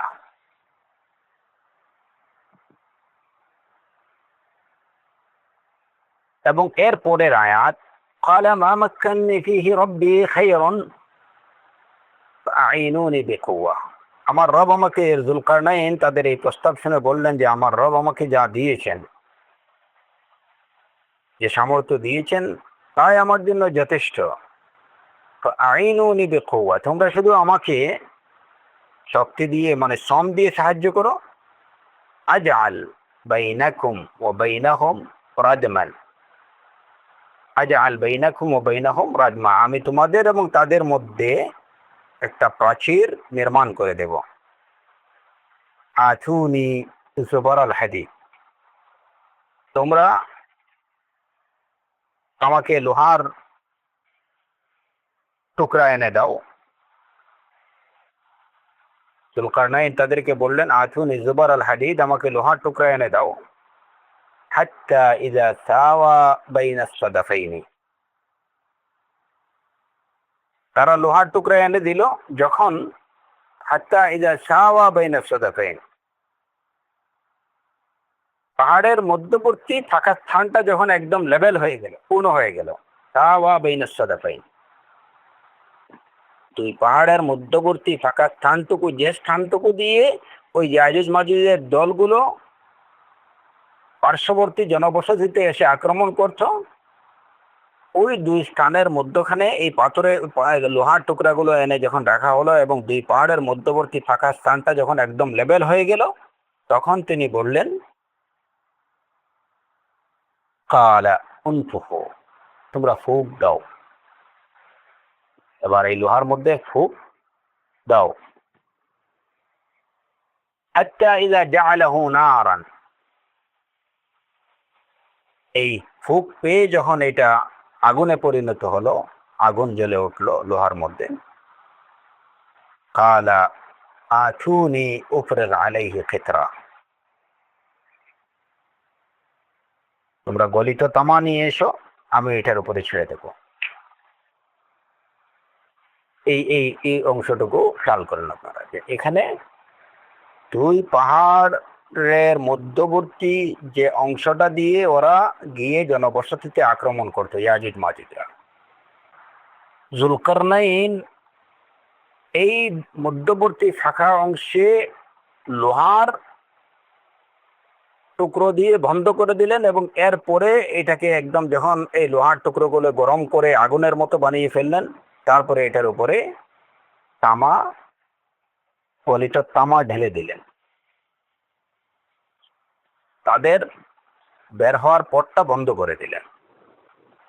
তাহলে বোঝা গেল যে এই যে ইয়াজুজ এবং মাজুজ, ইয়াজুজ মাজুজের দলগুলো ওই দুই পাহাড়ের মধ্যবর্তী অংশে ওইখানেই তারা আটকা আছে।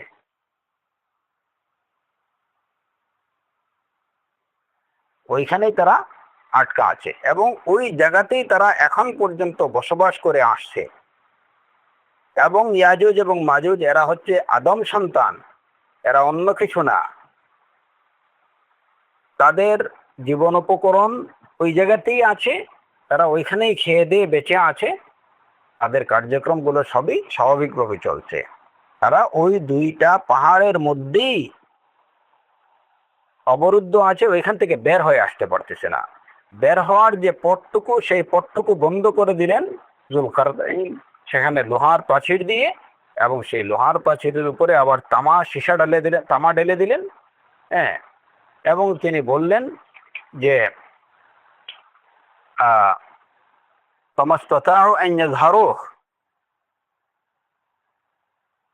এই ঢেলে দেওয়ার পরে, সীসা ঢেলে দেওয়ার পরে ওর থেকে ইয়াজুজ মাজুজ আর এটার উপরে আরোহণ করতে পারলো না, বা ওইটা থেকে বেরিয়ে আসতে পারলো না। ও মাস্তাতাউ লাহু নাকবা, এবং তা ভেদ করতেও তারা সক্ষম হলো না, এটাকে ছিদ্র করতেও তারা পারলো না। قال هذا رحمة من ربي فإذا جاء وعد ربي جعله دكا وكان وعد ربي حقا। এরপর জুলকারনাইন বললেন, এটা আমার পালনকর্তার, হাযা রাহমাতুম মির রাব্বি, এটা আমার পালনকর্তার অনুগ্রহ। ফাইদা জাআ ওয়া'দু রাব্বি, যখন আমার পালনকর্তার প্রতিশ্রুত সময় চলে আসবে, তার নির্ধারিত সময় যখন চলে আসবে, তখন তিনি জাআলাহু দাক্কা, তখন তিনি একে বিচূর্ণ করে দেবেন। ওয়া কানা ওয়া'দু রাব্বি হাক্কা, এবং আমার পালনকর্তার ওয়াদাগুলো, প্রতিশ্রুতিগুলো পরম সত্য। তাহলে জানা গেল যে আল্লাহ আযজা ওয়া জাল্লার প্রতিশ্রুত সময় না আসা পর্যন্ত এই প্রাচীর কেউ অতিক্রম করতে পারবে না, এই প্রাচীর ভাঙতে পারবে না, এটাকে কিছুই করতে পারবে না। এবং ইয়াজুজ মাজুজ ওই প্রাচীর অতিক্রম করে আসতে পারবে না। তারা আল্লাহর প্রতিশ্রুত সময় পর্যন্ত এর মধ্যেই তাদেরকে অবরুদ্ধ অবস্থায় থাকতে হবে। এই অবরুদ্ধ অবস্থায় তাদের স্বাভাবিক জীবনযাপন যেটা, সেটা চলছে। আচ্ছা, এই আয়াত থেকে এইটুকু আমরা জানলাম। সূরাতুল হজের মধ্যে আরেকটা আয়াত, হাত্তা ইযা ফুতিহাত ইয়াজুজ ওয়া মাজুজ ওয়া হুম মিন কুল্লি হাদাবিন ইয়ানসিলুন, যখন ইয়াজুজ মাজুজকে খুলে দেয়া হবে, হুম মিন কুল্লি হাদাবিন ইয়ানসিলুন, তারা প্রত্যেক উঁচু ভূমি থেকে দ্রুত ছুটে আসবে। মিন কুল্লি হাদাবিন, হাদাব বলা হয় মাকান মুরতাফি'কে, মিন কুল্লি মাকানিন মুরতাফি'আন, সব উঁচু জায়গা থেকে, স্থলগুলো থেকে তারা ইয়ানসিলুন, দ্রুত তারা ছুটে আসবে। এখন এই দুই আয়াতটাকে আমরা কিভাবে বুঝবো? ওই জায়গাতে আমরা বললাম যে জুলকারনাইন উনি পৃথিবীর পশ্চিম প্রান্তে গেছেন, তো ওইখানে তো আর ইয়াজুজ মাজুজের কথা বলা হয়নি। তাহলে বোঝা গেল যে পৃথিবীর পশ্চিম প্রান্তে ইয়াজুজ মাজুজের অবস্থান নয়। উনি মাতলে আশামসে পৌঁছালেন, ওইখানে অন্য একটা কওম পেলেন, হ্যাঁ, উলঙ্গ অবস্থায়। তাদের ওইখানেও কিন্তু ইয়াজুজ মাজুজের অবস্থান নেই, তাহলে পূর্ব প্রান্তেও নেই, পশ্চিম প্রান্তেও নেই। হাত্তা ইযা বালাগা বাইনা সাদ্দাইন, পাহাড়ি অঞ্চলে, যেটা অধিকাংশ মুফাসসিরিন এবং মুআররিখিনদের নির্ভরযোগ্য ব্যাখ্যা অনুযায়ী, যে উত্তর প্রান্তে যখন পৌঁছালেন, তখন ওইখানে পাওয়া গেল ইয়াজুজ মাজুজের অবস্থান। প্রাচীরটা ওই জায়গাতেই, পৃথিবীর উত্তরাঞ্চলে প্রাচীর, সেই প্রাচীরের অবস্থান। এখন সূরাতুল হজের যে আয়াত, যে তারা উচ্চ ভূমি থেকে দ্রুত চলে আসবে, ছুটে আসবে, সেটা কিভাবে? যখন আল্লাহ সুবহানাহু ওয়া তাআলা সেই প্রতিশ্রুত সময় চলে আসবে এবং তাদেরকে খুলে দেয়া হবে, অবরুদ্ধ অবস্থা থেকে যখন তাদেরকে মুক্তি দেয়া হবে ইয়াজুজ মাজুজকে, তখন সেই উত্তরাঞ্চল থেকে, পৃথিবীর সবচেয়ে বেশি পাহাড় পর্বত কিন্তু উত্তরাঞ্চলেই, সেই পাহাড় পর্বতগুলো ডিঙ্গিয়ে তারা মানে দ্রুত ছুটে আসবে জনবসতিগুলোর দিকে। অহুম মিন কুল্লি হাদাবিন ইয়ানসিলুন। এই যে হাদাব, সব উচ্চ স্থল থেকে, উচ্চ ভূমি থেকে তারা দ্রুত ছুটে আসবে। সেই উচ্চ স্থলগুলো অবশ্যই এটা দক্ষিণ দিকেও না, এটা পশ্চিম দিকেও না, এটা পূর্ব দিকেও না, সেটা সেই উত্তরাঞ্চলের সেই পাহাড় পর্বতগুলো ডিঙ্গিয়ে তারা দ্রুত ছুটে আসবে। কেন আমরা বললাম যে তাদের উত্তরাঞ্চলেই তাদের অবস্থান? এটা ওই আয়াতটা ওই বিষয়টাকে সাপোর্ট করতে। অমিন করলে হাদাবিন ছিল। এখন কথা হলো যে এটা এটা এই যে অনেকে অনেকের ধারণা যে চীনের যে প্রাচীরটা, সেই প্রাচীরটা হচ্ছে সেই প্রাচীরের মধ্যখানে ইয়াজিদ মাজিদের অবস্থা। এই ধারণাটা কতটুকু সঠিক, কতটুকু বেঠিক, এটা আমরা পরে ইনশাআল্লাহ আলোচনা করব। এই পর্যন্ত আমরা যেটুকু জানলাম যে ইয়াজুজ মাজুজের অবস্থান পৃথিবীর উত্তর প্রান্তে। কোরআনে কারীমের এই আয়াতগুলো থেকে এটার স্পষ্ট ইঙ্গিত পাওয়া যাচ্ছে।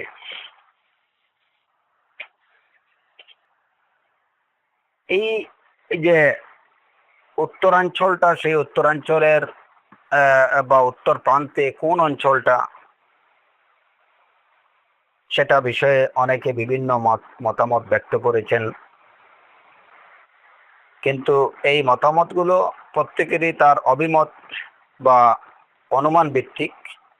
কোরআন বা সুন্নাহ ভিত্তিক এটার কোনো দলিল নেই।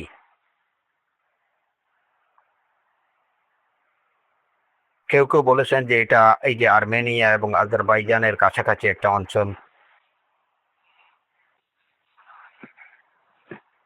কেউ কেউ বলেছেন যে এটা টার্কির কাছাকাছি একটা অঞ্চল। তো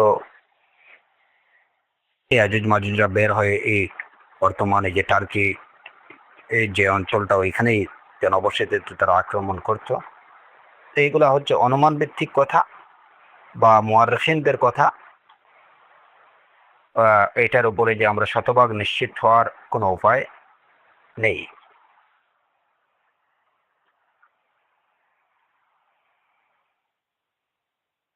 ইয়াজুজ এবং মাজুজের তাদের ধর্ম কি হবে বা তারা কোন ধর্মের অনুসারী,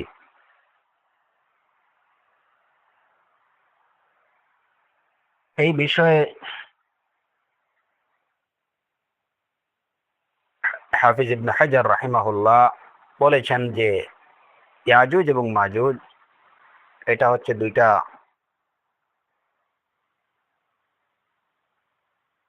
কবিলার নাম, দুইটা বংশ। ইয়াফিস ইবনে নূহ, ইয়াফিস ইবনে নূহ, নূহ আলাইহিস সালাতু ওয়াস সালামের ছেলে ইয়াফিসের বংশধরেরা, এবং ওই বংশেরই দুইটা ভাগের, দুইটা অংশের, একটা অংশের নাম ইয়াজুজ এবং আরেকটা অংশের নাম হচ্ছে মাজুজ। এবং এরা, যেটা এই যে হাফিজ ইবনে হাজার রাহিমাহুল্লাহ বলছেন, ইয়াফিস ইবনে নূহের বংশধরেরা। এবং এ বিষয়ে ইমরান ইবনে হুসাইন রাদিয়াল্লাহু আনহু থেকে বর্ণিত একটা হাদিস আছে যে এই ইয়াজুজ এবং মাজুজ এরা যে আদম এবং হাওয়ার বংশধর, বনি আদম সন্তান। এই বিষয়ে ইমরান ইবনে হুসাইন রাদিয়াল্লাহু আনহু থেকে বর্ণিত হাদিস, তিনি বলেছেন আল্লাহ নবী সাল্লাল্লাহু আলাইহি ওয়াসাল্লাম কানা ফি বাদি আসফারিহি فتفاوت بين أصحابه السير فرفع بهاتين الآيتين صوته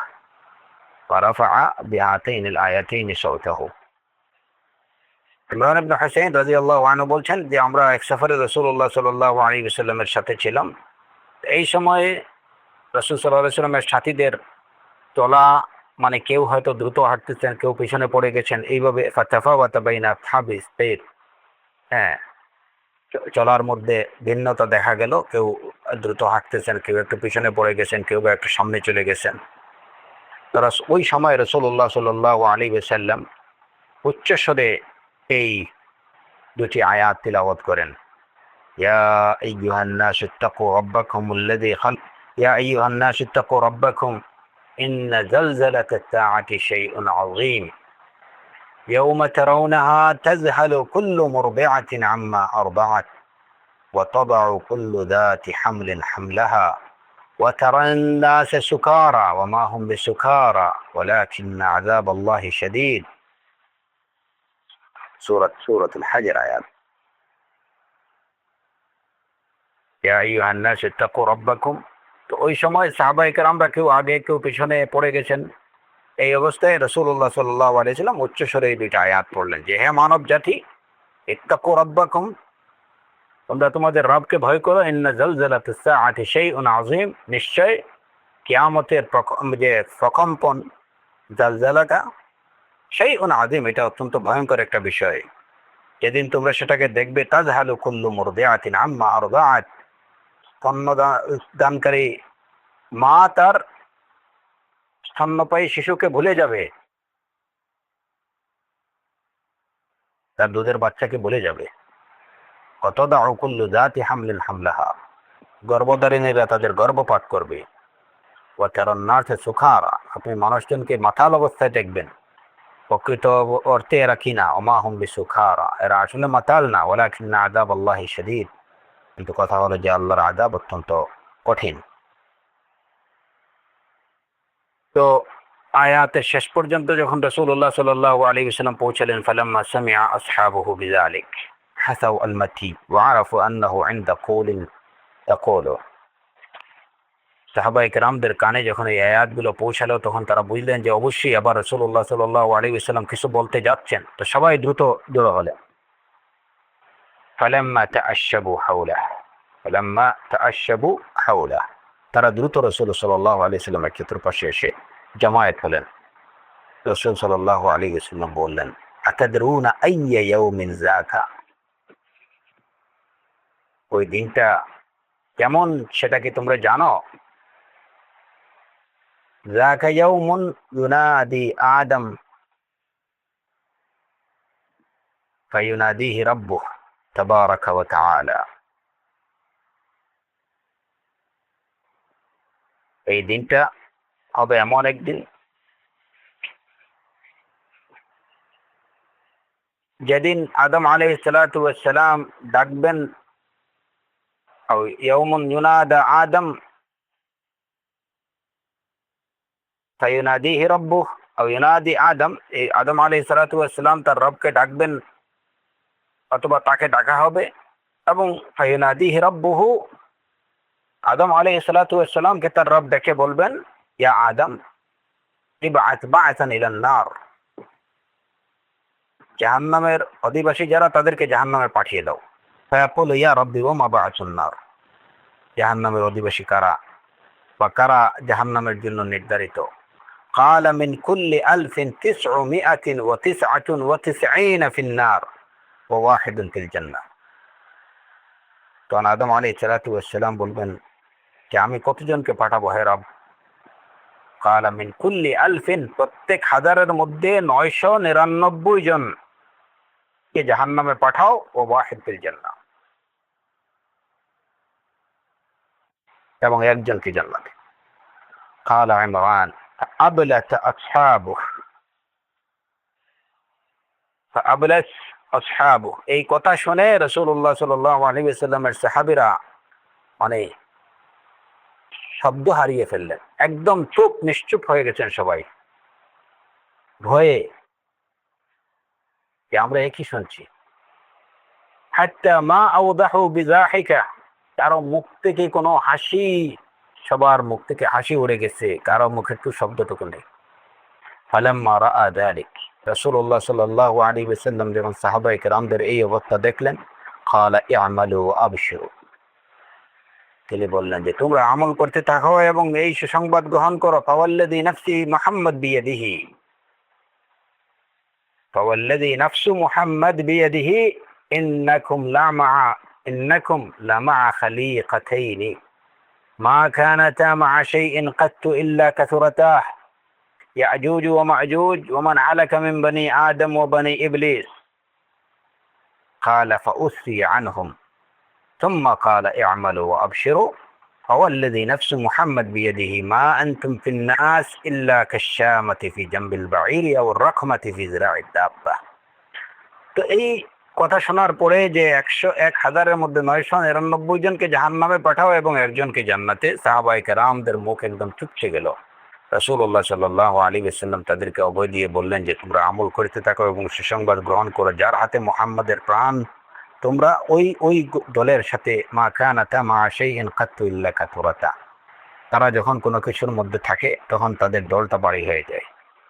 এই যাদের কথা বলা হচ্ছে ইয়াজুজ ও মাজুজ এবং বনি আদম, ইয়াজুজ ও মাজুজ মান হালাকা মিন বনি আদম ও বনি ইবলিস, এদের সংখ্যাটাই হবে সবচেয়ে বেশি। এই কথা শোনার পরে সাহাবায়ে কেরামদের মুখে একটু প্রচ্ছন্নতা আসলো। তারপর রাসূল সাল্লাল্লাহু আলাইহি সাল্লাম বললেন, আমালু ওয়া আবশিরু, তোমরা আমল করো এবং সুসংবাদ গ্রহণ করো, যার হাতে মুহাম্মাদের প্রাণ। মা আনতুম ফিন নাস, মানুষের মধ্যে, এই যে জাহান্নামীদের মধ্যে বা মানুষের মধ্যে তোমাদের অবস্থান হচ্ছে ফিন নাস ইল্লা কাশামাতি ফি জামবিল বাঈর, উটের সাইডে বা উটের একটা পাশে যে চিহ্ন দেয়া হয়, তোমাদের অবস্থান হচ্ছে মানুষের মধ্যে ওই চিহ্নের মতো কিংবা ওই নাম্বারের মতো। যেমন অনেক সময় দেখি আমরা যে কোরবানির বাজারে ইন্ডিয়া থেকে বা বিভিন্ন অন্যান্য দেশ থেকে বা বিভিন্ন কি থেকে যখন গরু নিয়ে আসা হয়, তো লাল কিংবা রং দিয়ে কিংবা সবুজ রং দিয়ে একটা নাম্বার দেয়া হয় শরীরের, গরুর শরীরে। রাসূল সাল্লাল্লাহু আলাইহি ওয়াসাল্লাম বললেন যে মানুষের মধ্যে তোমাদের অবস্থান হচ্ছে ওই চিহ্নটার মতো অথবা ওই নাম্বারটার মতো। তার মানে কি, যে ওই যে বাসুন নার যারা আছে, সেই বাসুন নারের মধ্যে তোমাদের অবস্থান হবে সবচেয়ে কম। জাহান্নামের অধিবাসী যারা হবে এদের মধ্যে তোমাদের অবস্থানটা হবে সবচেয়ে কম। ওই যে গরুর যে একটা শরীরের তো পুরা শরীর জুড়ে তার কোনো চিহ্ন থাকে না, বা ওই যে লাল রং দিয়ে তার পুরা শরীরে লেখা হয় না, জাস্ট একটা চিহ্ন বোঝার জন্য যে এটা হচ্ছে ওই ব্যবসায়ীর বা ওই ব্যাপারের গরু বা এটা ওই জায়গার গরু, এটা বোঝার জন্য একটা চিহ্ন দিয়ে রাখে। রাসূলুল্লাহ সাল্লাল্লাহু আলাইহি ওয়াসাল্লাম বলছেন, মা আনতুম ফিন নাস ইল্লা কাশামাতি ফি জামবিল বাঈর, উটের পাশে যে চিহ্ন দেয়া হয় ওই চিহ্নের মতো তোমাদের অবস্থান, অথবা আবির রাহমাতু ফি জিরাইদ দাব্বাতি, অথবা চতুষ্পদ জন্তুর শরীরে যে একটা নাম্বার দিয়ে দেয়া হয় ওই নাম্বারের মতো, এর বেশি কিছু না। তার মানে এই যে বাসুন নার, যাদেরকে আদম আলাইহিস সালাতু ওয়াস সালাম পৃথক করবেন জাহান্নামের জন্য, এদের মধ্যে তোমাদের অবস্থান হবে ওরকম। তবে তো অতএব তোমরা আমালু ও আবশিরু। তো এই হাদিসে যে বিষয়টা মূলত এখান থেকে জানা যায় যে 999 জন হবে সেই ইয়াজুজ মাজুজ এবং বনি ইবলিস থেকে, ইবলিসের মধ্য থেকে এবং ইয়াজুজ এবং মাজুজের মধ্য থেকে। এতে বোঝা যায় যে ইয়াজুজ এবং মাজুজে এরা সংখ্যায় হবে অনেক, এরা সংখ্যায় হবে অনেক অনেক বেশি।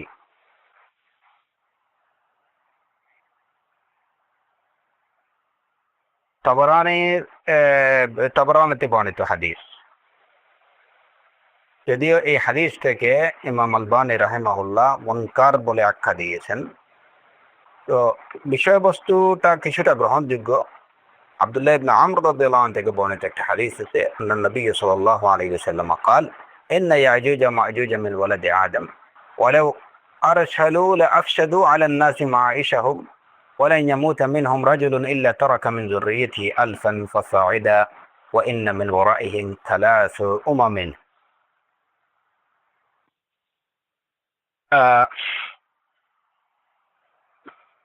যে ইয়াজুজ এবং মাজুজ এরা হচ্ছে আদম সন্তানের, যদি এদেরকে ছেড়ে দেওয়া হয় তাহলে মানুষের জীবনকে এরা বিপন্ন করে দেবে, এবং এদের একটা লোক যখন মরে তখন তার পিছনে সে 1000 বংশধর রেখে দেয়। তার মানে এদের এই যে প্রজনন ক্ষমতা অনেক বেশি এবং এদের সন্তান সন্ততি বা এদের বংশধর অনেক বেশি।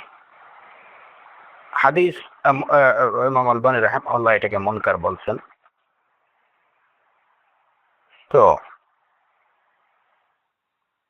এই সমস্ত এই যে হাদিসগুলো বা এই অর্থের যে হাদিসগুলো আছে সেই হাদিসগুলো থেকে জানা যায় যে ইয়াজুজ এবং মাজুজের সংখ্যা, এরা সংখ্যায় হবে অনেক বেশি। ওহুম মিন কুল্লি হাদাবিন ইয়ানসিলুন, প্রত্যেক উঁচু ভূমি থেকে এরা দ্রুত ছুটে আসবে দলে দলে, ঝাঁকে ঝাঁকে। হ্যাঁ, এবং এরা হবে আদম এবং হাওয়ার বংশধর। এবং বিশেষ করে যেটা ইমাম ইবনে হাজার রাহিমাহুল্লাহ বলছেন যে তাদের এরা হবে নূহ আলাইহিস সালাতু ওয়াস সালামের ছেলে ইয়াফিসের বংশধর। এবং এরা হচ্ছে দুইটা কাবিলা, দুইটা গোত্র। একটা গোত্রের নাম হচ্ছে ইয়াজুজ, আরেকটা গোত্রের নাম হচ্ছে মাজুজ। এবং এরা যে মুসলিম হবে না, এরা যে কাফের, সেটা অন্যান্য হাদিস থেকে, বিশুদ্ধ হাদিস দ্বারা এই বিষয়টা প্রমাণিত। এবং যেটা ইতিমধ্যে শাহ উসাইমিন রাহিমাহুল্লাহ তার ব্যাখ্যায় উল্লেখ করেছেন যে এরা প্রথমত দুনিয়াতে মানুষের উপরে আক্রমণ করবে এবং এই দিকটা শেষ করার পরে তারা যখন বাইতুল মুকাদ্দাসের জাবলে আহমারের পর্যন্ত পৌঁছাবে, ওইখানে পৌঁছে তারা এরপরে বলবে যে এবার দুনিয়াতে যারা ছিল তাদের কাজ আমরা খতম করে দিছি, এবার আকাশে যারা আছে আমরা তাদেরকে শেষ করে ফেলি। এই বলে তারা আকাশের দিকে তীর নিক্ষেপ করবে। সুতরাং এই হাদিস থেকে বোঝা যায় যে এই ইয়াজুজ এবং মাজুজ এদের কোনো দিন নেই, এদের দিন হচ্ছে কুফর, এদের দিন হচ্ছে কুফর।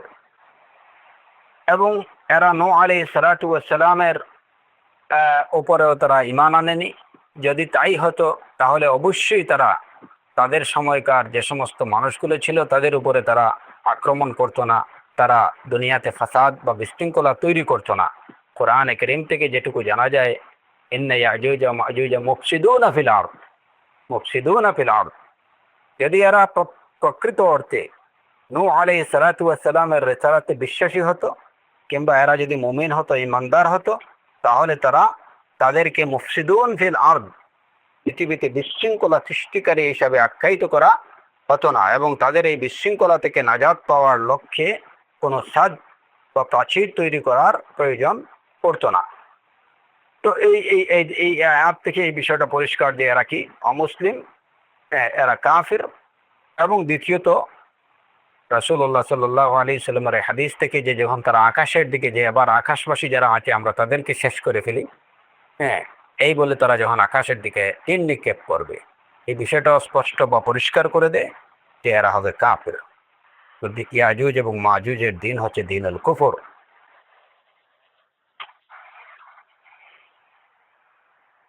না, আরেকটা প্রশ্ন যেটা ইনশাআল্লাহ এটা নিয়ে আমরা আগামী করবে বিইজনিল্লাহ তাআলা আলোচনা করব, এবং এই বিষয়ে আরো যে বিষয়গুলো আছে সেগুলো আলোচনার চেষ্টা করব যদি আল্লাহ সুবহানাহু ওয়া তাআলা তৌফিক দেন। যে তাদের কাছে রাসূলুল্লাহ সাল্লাল্লাহু আলাইহি ওয়াসাল্লামের রিসালাতের বার্তা পৌঁছেছে কিনা, হ্যাঁ, এই বিষয়টা নিয়ে ইনশাআল্লাহ এবং আর অন্যান্য বিষয় নিয়ে আমরা পরবর্তীতে আলোচনা করব। আজকের আলোচনা এখানে রাখতে চাই। না, আল্লাহ আযজা ওয়া জাল আমাদের দিনের প্রত্যেকটা বিষয়ে সঠিকভাবে জানার এবং যেটুকু জানার মধ্যে আমাদের কল্যাণ আছে আমরা সেটুকুই সঠিকভাবে জানার তৌফিক আল্লাহ আযজা ওয়া জাল আমাদের সবাইকে দান করুন। এবং এসব বিষয়ের মধ্যে যে ইবরাগুলো আছে বা শিক্ষণীয় যে বিষয়গুলো আছে সেগুলোকে আত্মস্থ করার, উপলব্ধি করার এবং সেখান থেকে ইবরা গ্রহণ করার তৌফিক দান করুন। ওয়া আখিরু দাওয়ানা আনিল হামদুলিল্লাহি রাব্বিল আলামিন।